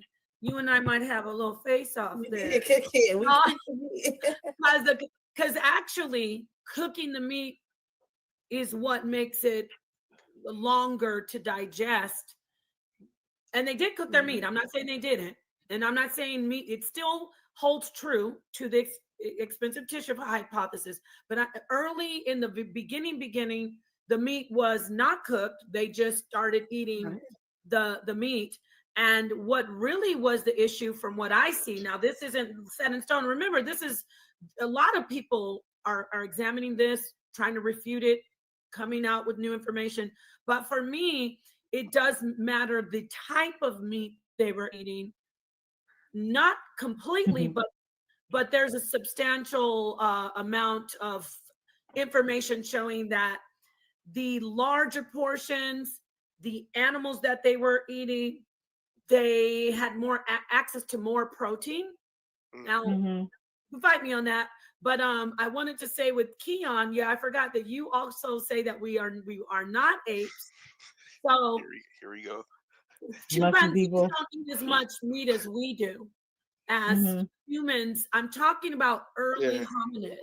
We're not talking about, you know, our sister Sakina Ra, who's a vegan, compared to Bobo or Oliver, the human chimp. I'm talking about early hominids. They weren't hunting. They didn't come to. This is hypothetical. They didn't. Some of them didn't come down out of trees. How much big game are they going to get up in the tree? They're going to become game for predators. So that's the issue. The cooking part, though, honey, I will say this: we protected ourselves from a lot of, you know, bloodborne illnesses and things that we could, you know, viruses, bacteria. Obviously, cooking your meat protects you. Says that cooking meat, it's a more nutritious diet, and it provides the extra energy needed for brain to grow larger and more complex. It also allows for smaller jaws and teeth. Where are you getting this from? More space. Are you reading? I'm reading. Yeah. Yeah. Give me the source, because you're getting a little ahead of yourself. But let me see the source. Let me take this down. Right. Because I'll put it in. I did not expect to start debating somebody, but no, I wasn't debating. I was just telling you. No. I'm saying for me, I stand very strongly on the meat diet, but in the beginning with the expensive tissue hypothesis, they weren't exactly cooking the meat.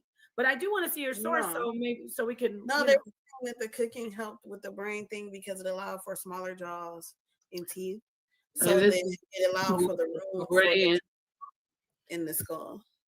Right. The cooking didn't have anything to do with that so much, though, because the meat, the texture of the meat. If you look at the mouth, some people don't realize, I'm not saying some, and I'm not patronizing anyone in the world, but the mouth is connected to the digestive system. And so when the meat, just like the gut, when the meat was eaten, you know, the raw meat was softer than meat. But yes, still the mouth, the chewing meat in evolution, the meat is always, whether cooked or raw, I'm gonna say it again, whether cooked or raw, it applies to the expensive tissue hypothesis. So there's really no huge distinction. There is information on that. I'm not saying it's not, but in the basic part of it, the jaw decreased in size because of the actual texture of the meat. Correct or no? Can we see your source? No, I was reading what he said about something about it rotting, and I was like, oh, somebody said that in the chat. That's not the source. I put the source in the chat. Yeah, I believe this source is for. You can screen share it. Okay. Right, because I believe this source is for like a parade or something to like people that jaws have been broke, or for elders, because this is how they do this for those type of meals, for people that have to have trachea foods or jaws that been broke, or for people with those kind of cares because of those reasons. Okay, yeah, pureeing the meat. Okay, so you wanna can everybody see it? You want to read it? Yeah, you want to read the whole article? I can. No. Just the share whatever information you have there, and we can add it to the information that we have.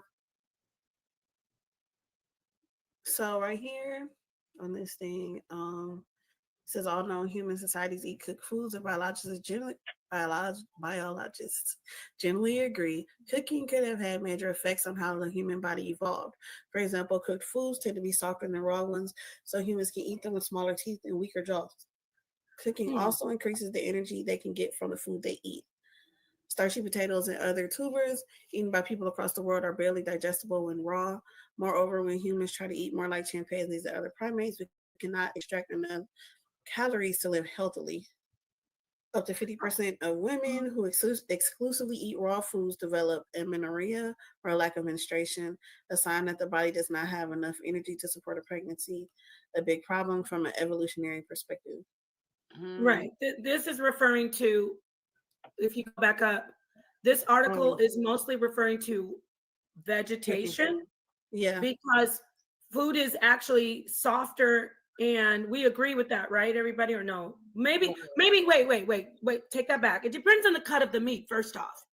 But meat in general, so if you go to get a cut of an animal and you take the leg or the thigh meat, it's going to be a little tougher than the meat in the trunk, like the rib meat, or the what we call nice tender cuts. So for the most part, this is speaking about, yes, cooking meat has advantages, duh. And I'm not saying cooking meat has advantages in our evolution because it's lower disease, less risk of getting an illness. But as far as chewing the meat, and we're talking back about this particular hypothesis, vegetation was harder to chew and digest than meat, raw meat. However, in this same paragraph or paper, it also says, because you know as well that you have soft diets. And in this soft diet, this would go with that, because you had things of the soft potatoes, and you have the corn, or maybe not corn, but you have the softer sides of food, right? And so this is where that falls into that place. So it is about the softer diet or the softer food. And so this falls into that category. So I appreciate that too, because you have to think about that side. Right, but you would have to cook potatoes and tubers. And that's what it said. It said cooking the meat and cooking this to a softer side. And so, again, for those who can't chew and X, Y, and Z. And so even before the parade, like when we have our kids and they get a certain age, we fork our eggs and whatnot so that they could eat them, to pinch them up and whatnot. So that is a softer food. Right? Yeah, they are softer food.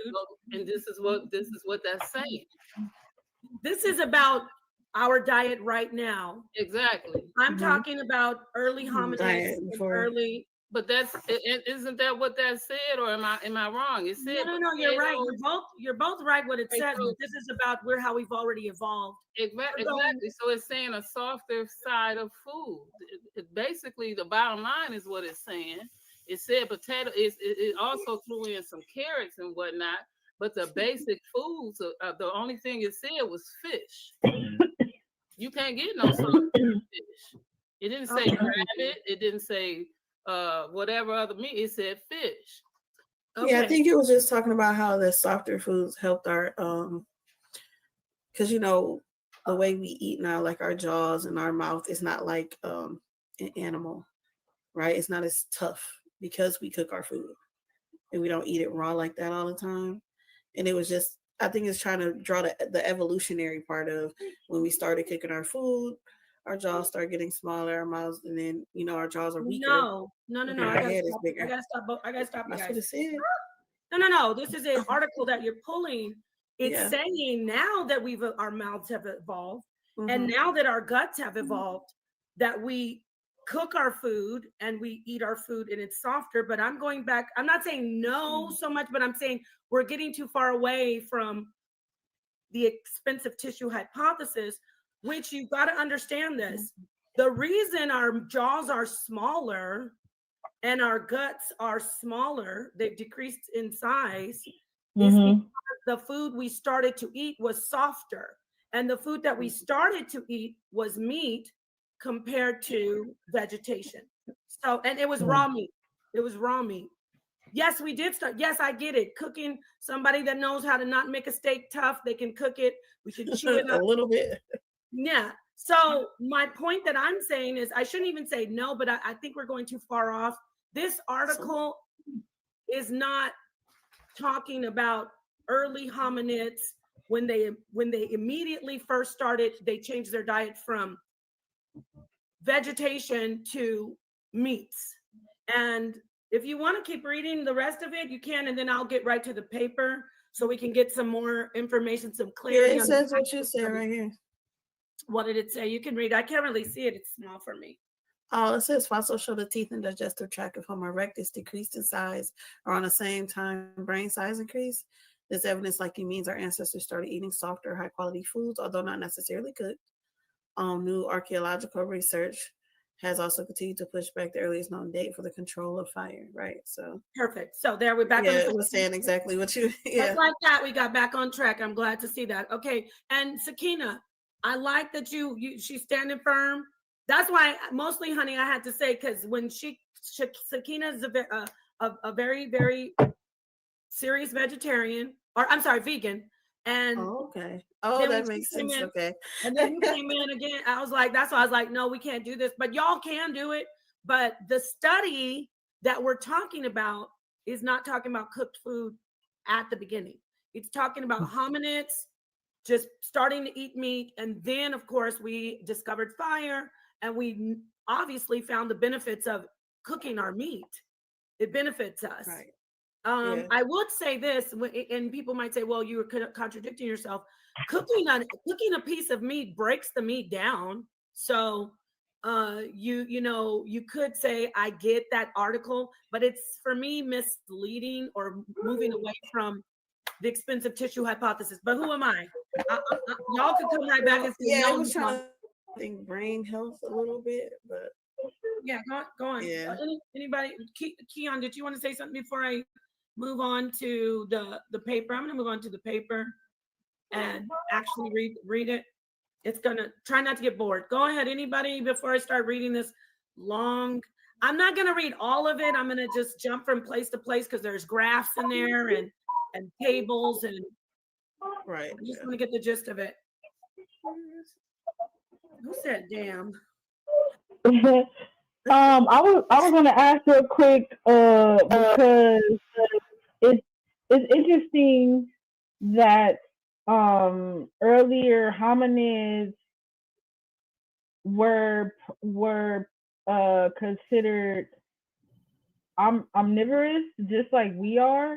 But I'm kind of wondering, like, at what point did the meat become like a staple in the diet? Like, right? Because that part had to evolve as well, to where I'm sure it wasn't just like they woke up one day and decided, oh, let's go eat some deer meat or something, right? It has to be something that happened to cause that adaptation to happen, to where now how humans are omnivorous, we eat plants and animals. Like, I wonder, was there like a specific point where that kind of changed, where things like branched off?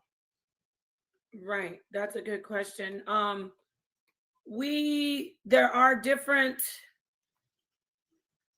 I guess they're paleoanthropologists or different scientists who have different takes on when we actually, or how much we actually ate.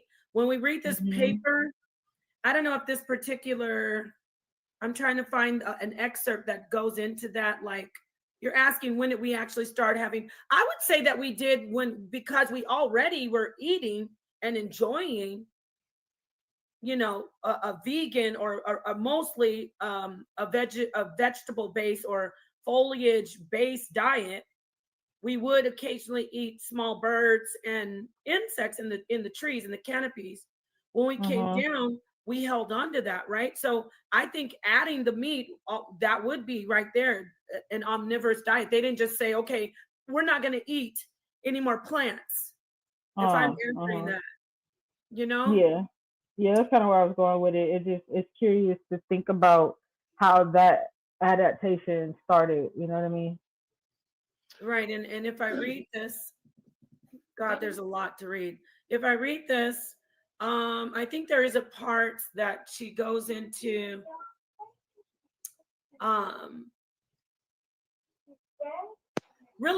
they start talking about, like what Honey was saying about cooking. I think they touch on this somewhere. I haven't, oh my gosh, there's so much. People are like, you haven't read this. I have read it, but it's like, there's 23 pages, But I do believe that they talk about how they were hunting. And I mean, I know they do. I'm just trying to find the part on the paper. Hey, But Nepal, real quick. I'm trying to find it. Go ahead while I look through this. Yeah, because actually, Dr. Tuswe actually was, I was, what's the word? I was interested in that question too. So they were saying that it was the Homo around the Homo erectus time is when it became more of a balanced diet between plant variants. Actually, this is where we start seeing them actually eat more fruits and grains and also cook meat. It says that it would suggest that they was actually hunting a little bit better because they was cooking the meat too. So that's what it came up with when I They looked it up. started to cook the meat. It's Yeah, important that's to when know they from the beginning that they at first they did not cook the meat. yeah. Right. And of course they started cooking meat. And they said the Homo erectus is like 110,000 to possibly 1.9 million years ago, around that area. And also, I'm sure it took how they started working together. It took groups to hunt down like large game animals, right? Because you couldn't just go hunt a wildebeest by yourself, right? You need like a group with you. So that working together, the developing, it's like what's the word for it? Where it's all tied in together, like A community? we develop. Symbiotic? No, like how. Yeah, that, but just think about how like our brains got larger. We started to develop in our brains, and then we started to work together in bigger groups, which led to us eating more meat because now we can hunt large game. We have food for days. Yeah, like it all just kind of goes together, I think. Okay. What I wanted to say, because I had to write it down, because one of the things y'all was talking about was somebody said something about snakes and Definitely. and I remember telling Nepal something about getting some snake looking up snake oil and snake serum and bee honey oil, right? Serum, because it was for pain. Because the saying is, what don't kill you what could kill you also could heal you, right? And so snake venom. Exactly, snake venom and bee sting. Oil, it's a gel oil, right?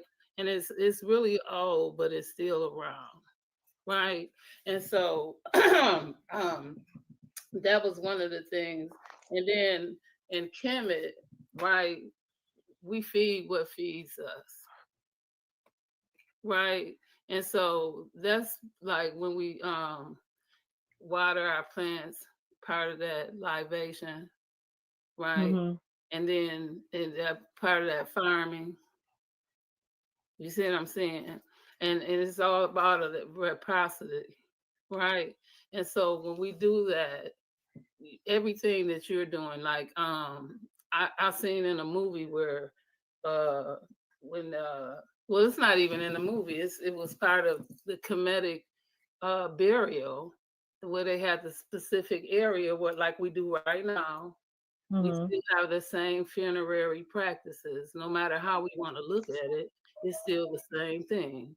We still have the same specific ways. We don't mummify, we dress them up. You see what I'm saying?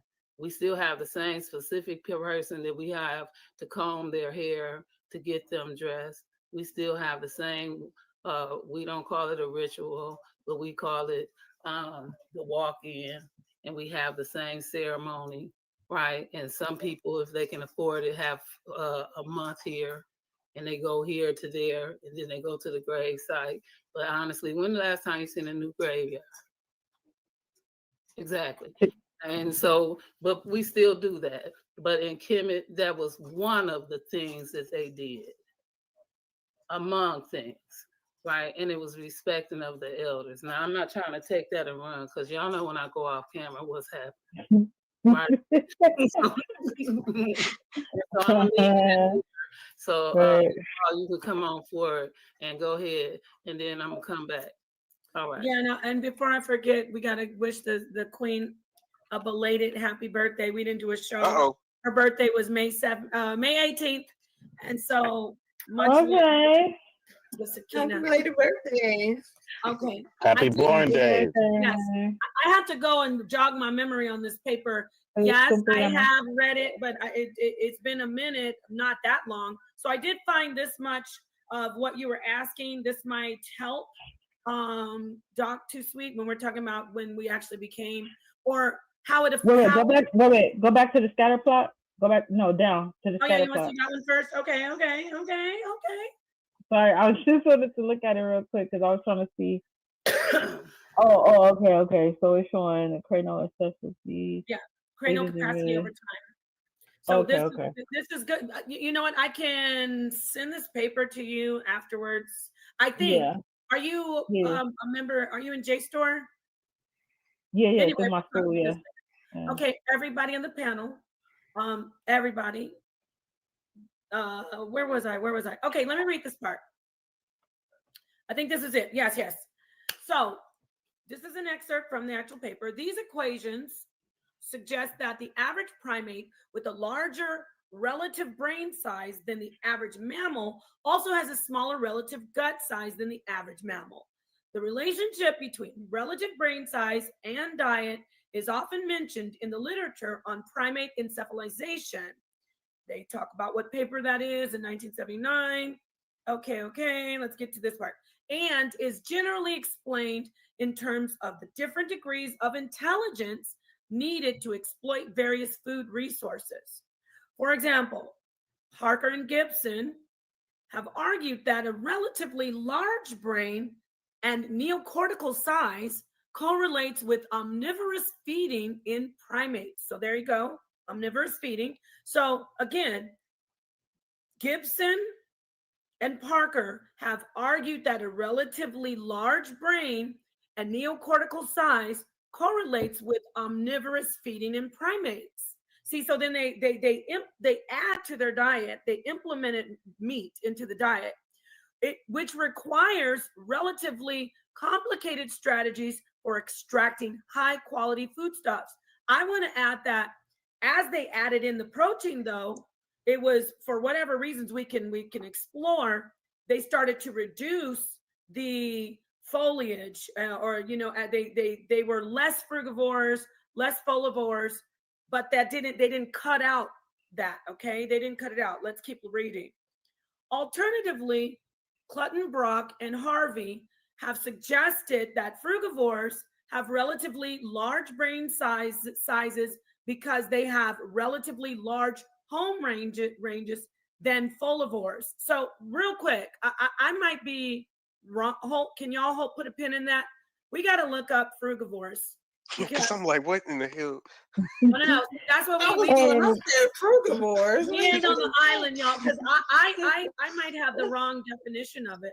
So intelligent minds, not over there making stuff up. We're gonna look that up, right? Because we're gonna get. I bet you we'll know when we leave here, right?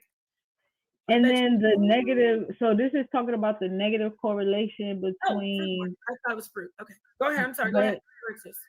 The negative correlation between brain size and gut size, which is saying that as one gets larger, the other gets smaller.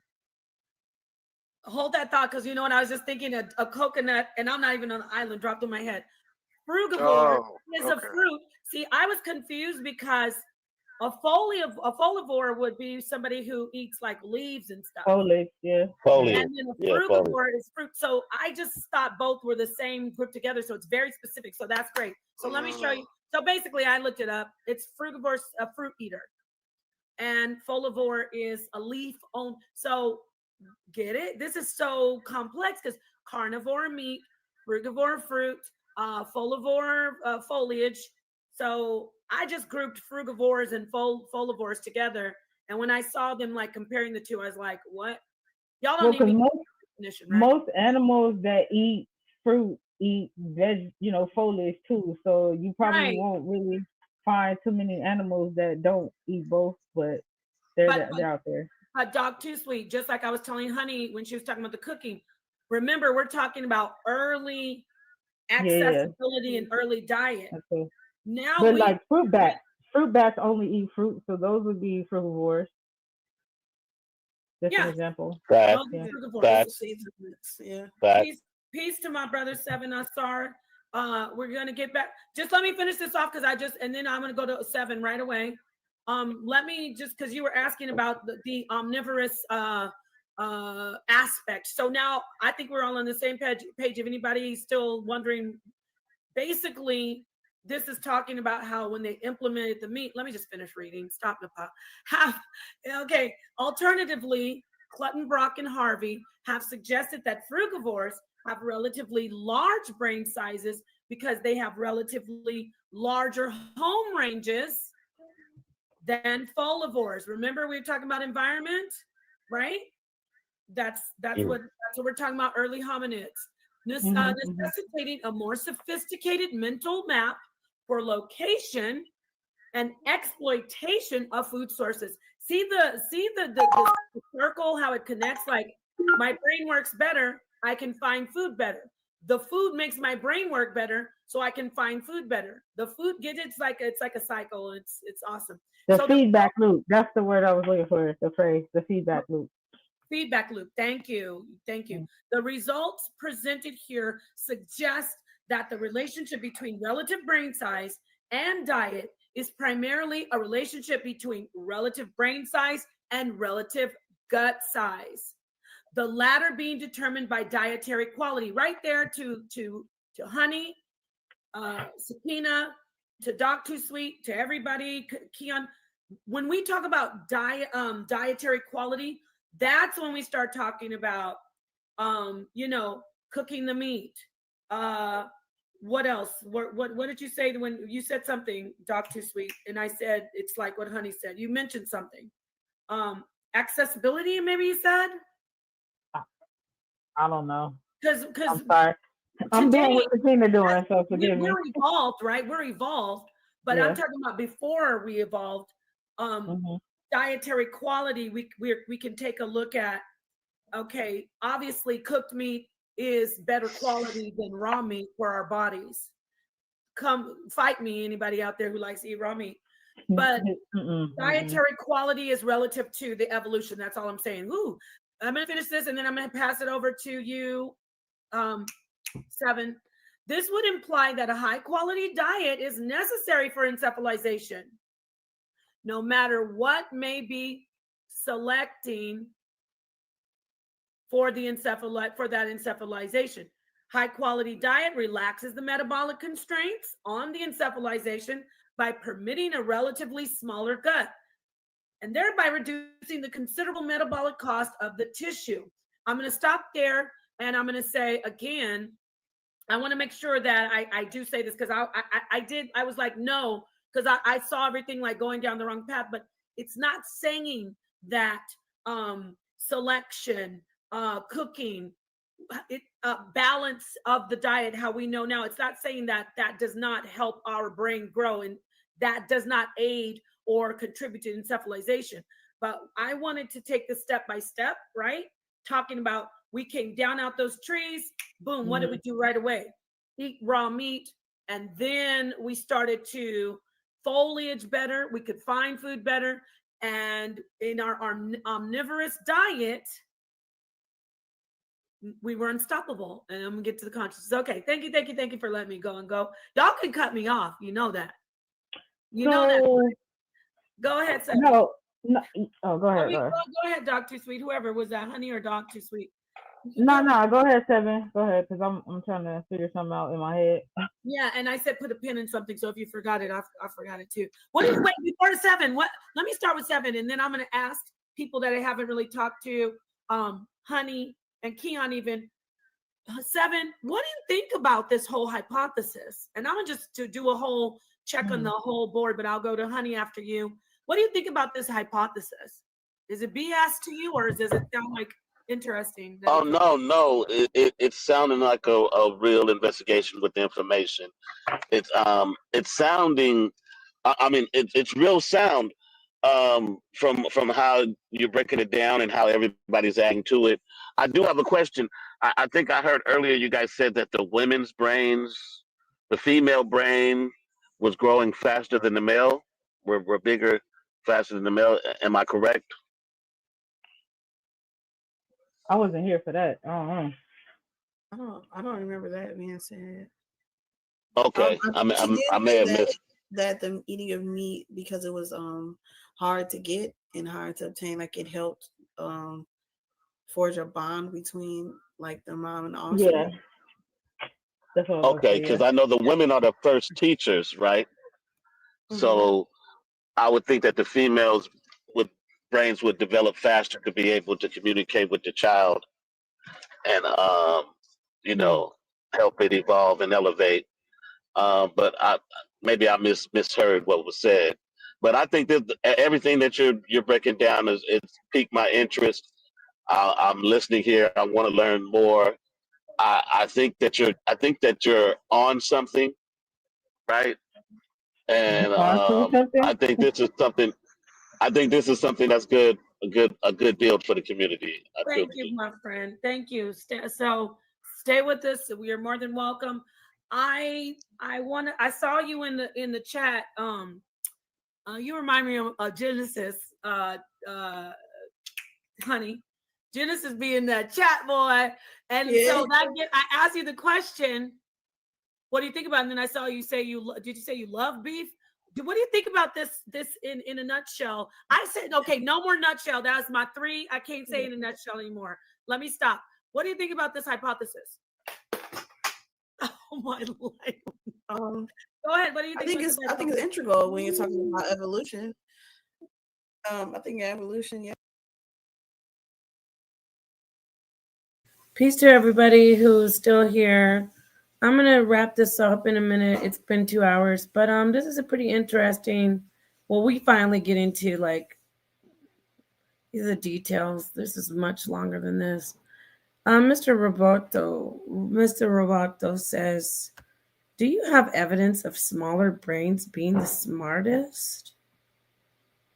We have big brains with structures other species don't have. I don't think it hurts to have more brain power. No, bigger brains are smarter. Well, not necessarily, but in this hypothesis, it's saying the bigger brain is smarter. Let's see what Babylon Dunn said. She ain't never ain't did animals and is extremely intelligent. Okay. Thank you about my voice. Evolution is such an infantile theory, so people like it because the concept is something everyone can relate to, i.e., over time things change for the better. Bigger, smarter. Okay, Babylon Done. Peace and love, everybody. Let's I'm gonna end this and come back in a minute or an hour or so. Let's go through the chat, through the Crash Out on Him says, my niece is a vegan and she is smart as hell. Yeah, she's veganism. I'm not saying it's veganism doesn't make you not smart. We're talking about evolution, like the digestive tract and the digestive system and the neurological system. Anyway, everybody, peace and love. I'm glad you tuned in for this. It's been a minute. Let me see how much more does this have to go. Yeah. I'm going to go ahead and play this a little bit more, but then I'm going to close it out.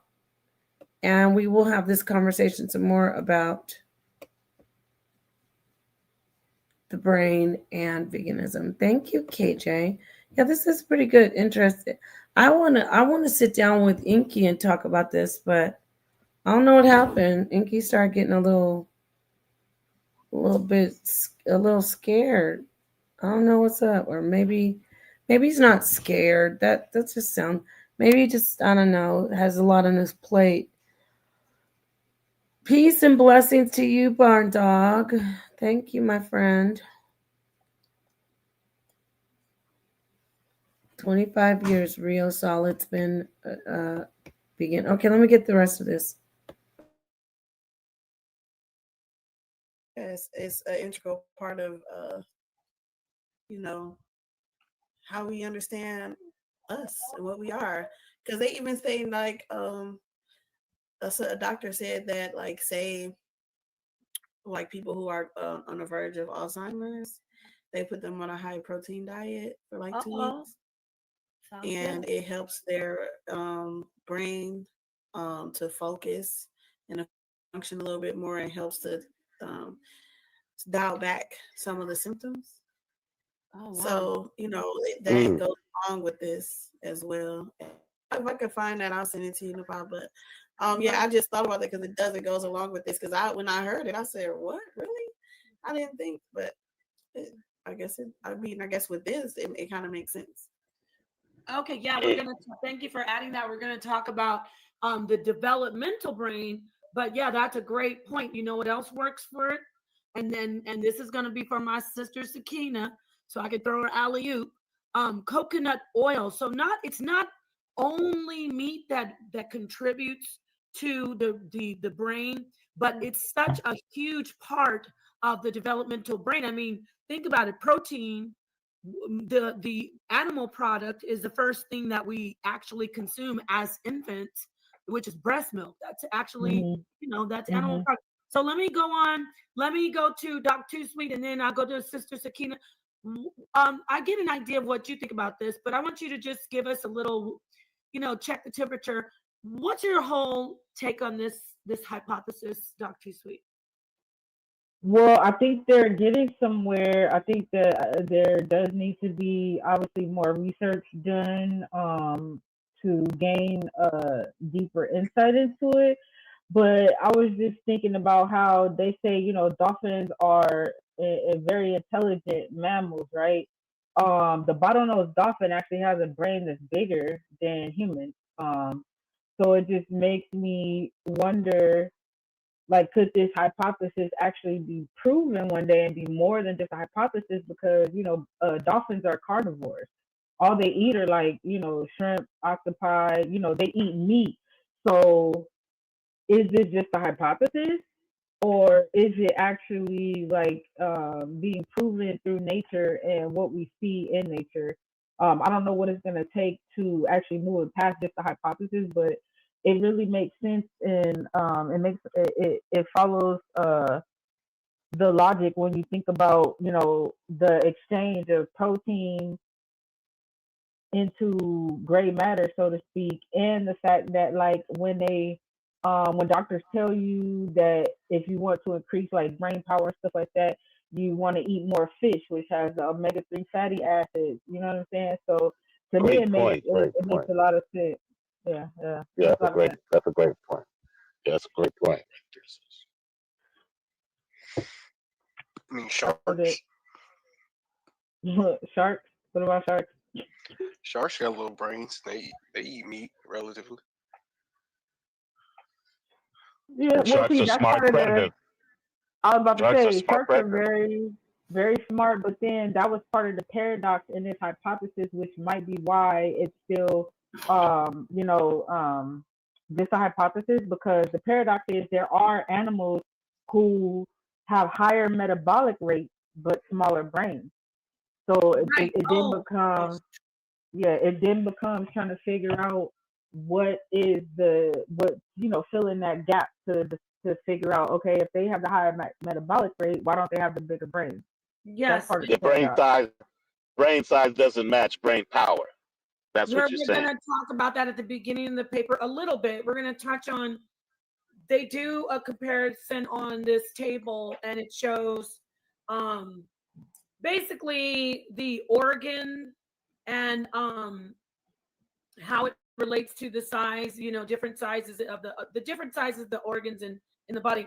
I didn't, Keon, I thought you dropped off for some reason, but let me go to Sakina, and then Keon, I want to have you we're going to do a little check on everybody, see what they think so far about this. So Sakina, all right. And then we'll get to Keon. So let me shout out Ramza with the Shark Week because sharks are dumb as fuck. And excuse my French, because the killer whale is about the smartest one in the ocean. and the dolphins in second. Mm. And dolphins, Fact. if dolphins eat bottom feeders, right, then it should be more smart humans out here, not the ones that drink smart water, but they should be just Sakina. dolphins out here, right? But again, because dolphins were part of the beat up species with the I think it was the otters or the walrus, because they was in the part of the tuna can, right? The dolphins and what was They it? were getting caught in the net. They were getting caught in the nets. Yeah. Oh no, not the ones that was getting caught in the net. The dolphins. I'm talking about the ones when they was pulling up and they were beating them for the tusk. Oh. Those Oh are yeah. super walruses All and right, so seals. yeah, so Seals and seals really were the ones they were beating. yes, they were. But I Yeah. think walrus have tusks, not do seals. Yeah, Seals walrus- have Just still. Seals Okay. don't- Walrus not the All tusk. right, Yeah. peace to everybody. Yeah, so I'm going to they- end this right here. You can see this on my channel. If you want to go to the Rise channel, you can see the rest. It's there, or I might finish playing the rest of it and just, oh, there he is. You know what? I'm about to end it now, Enqi. I'm ending it now. I was just, calling you out. No, I've actually discussed. I've called you out about the expensive tissue hypothesis, and we did a video on it a while ago. So I was just like, isn't that funny? I'm about to close out, and Enqi's like, "What is this?"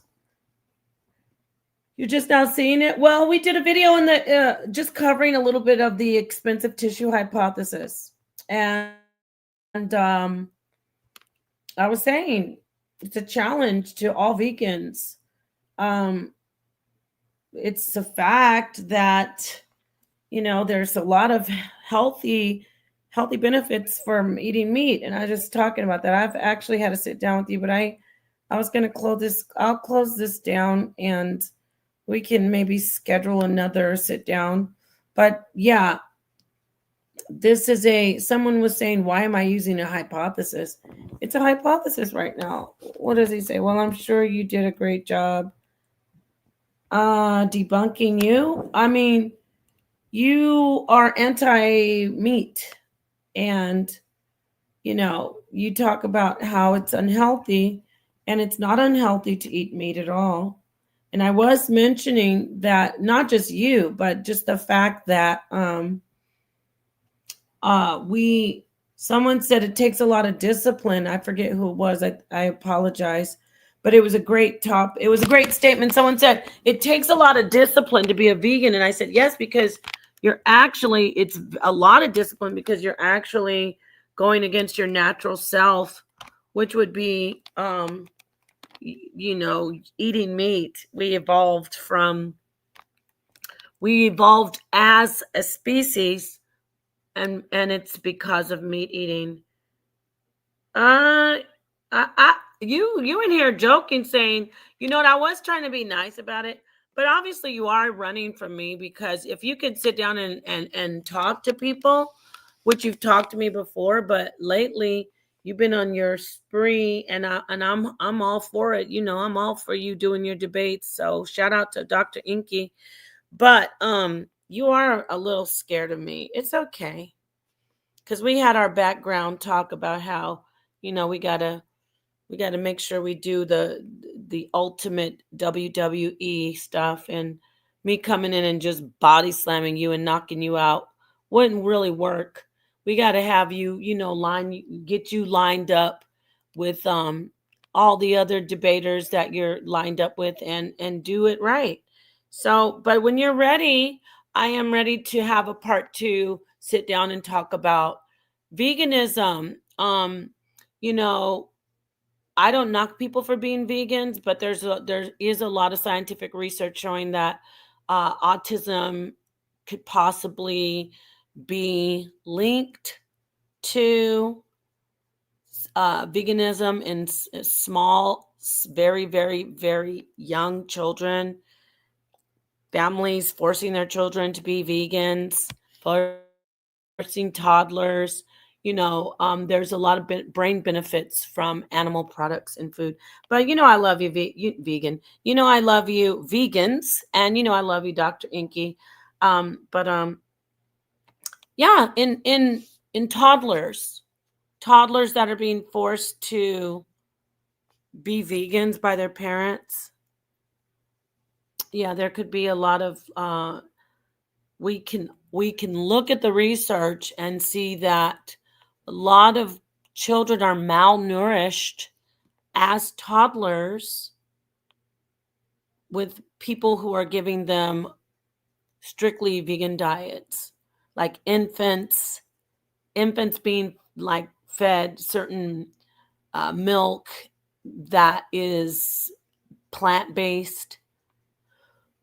A highly restricted plant-based diet is extremely unhealthy for a developmental brain. Get me on record saying that. I don't want no smoke. No, you don't want the smoke. Of course not. You don't want that. Yeah, you don't want the smoke. So just be in the chat and enjoy this. But it is a fact. We can get the research showing. In fact, let me grab just an article. I like to just go in a grab bag and just pull, because there's a plethora of information about that. So let's see. Malnourished infants. Let's get that. And veganism.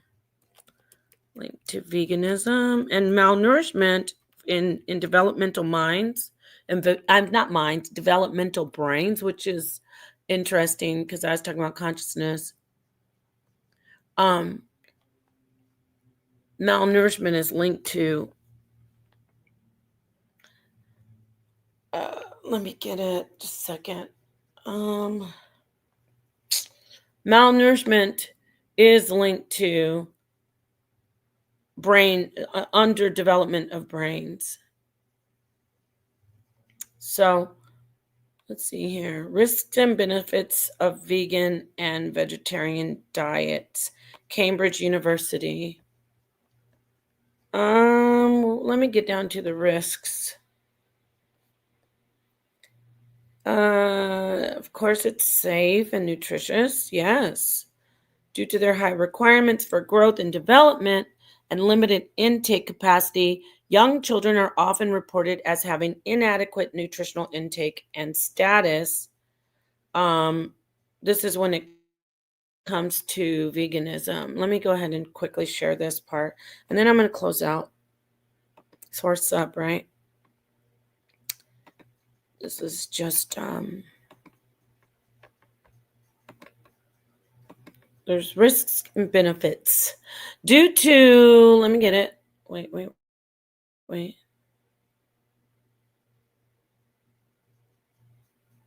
Okay, so let me share this.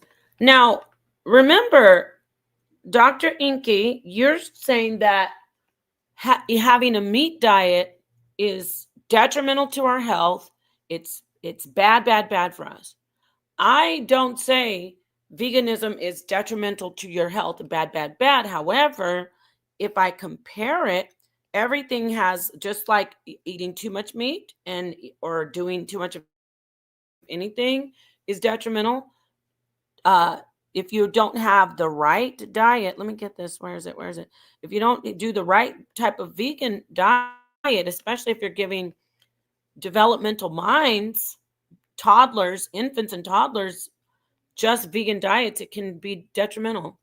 So let me see. Due to their high requirements for growth and development, this is talking about the developing mind of the infant and the toddler. Young children are often reported as having inadequate nutritional intakes and status. A longitudinal study among 39 young vegan children published in 1980s showed that provided sufficient care is taken, a vegan diet can meet the nutritional requirements, right? Let's keep reading. Of preschool child. The study concluded that there are adequate and inadequate vegan diets. Inadequate vegan diets. Malnutrition can arise. Hear this, Enqi? Because of ignorance and misinformation. Several people like you, Enqi, are radical about veganism, and therefore they do not include any animal products in their children's food when they're doing a vegan diet. Okay? When you're doing, Sanders also pointed out that the widespread publicity of individual case studies of malnutrition on diets labeled as vegan can lead to, quote, many health professionals to condemn vegan diets as being nutritionally inadequate. The risk of harm to young children of restrictive diets is very real, Enqi, and there are multiple case histories in the modern literature of failure to thrive. These are vegan diets, nutritional rickets, and severe developmental delays. Enqi, these severe developmental delays caused by inappropriate vegan diets. Most cases are attributable to inaccurate information or mistrust of the medical profession, causing a failure to provide adequate nutrition. I'm going to keep this paper and read the rest later. But yeah, so like I said,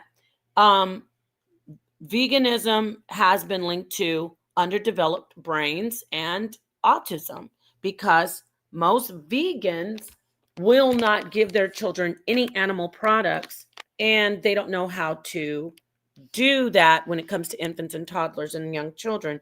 It's not the same as an adult, a 30 or 40 or 50-year-old person saying, hey, I don't want to eat meat now. So with that said, you can chew on that, no pun intended. Peace, everybody. Peace and love. And we will talk again soon. Let me see what Real Solid said. When my grandchild comes over my house, they're not allowed to eat meat, and they love it. See, this is one of the people. I love you, Real Solid 77, but this is who I'm talking about. And my children don't have a problem with it. Well, good thing you're not doing that with infants. I'm sure you didn't do it with them as infants or toddlers. I'm hoping, because then you would see that they would fit in that category of having, unfortunately, possible malnutrition. Okay, so with that said, peace and love. Peace to you and your grandchildren and your family.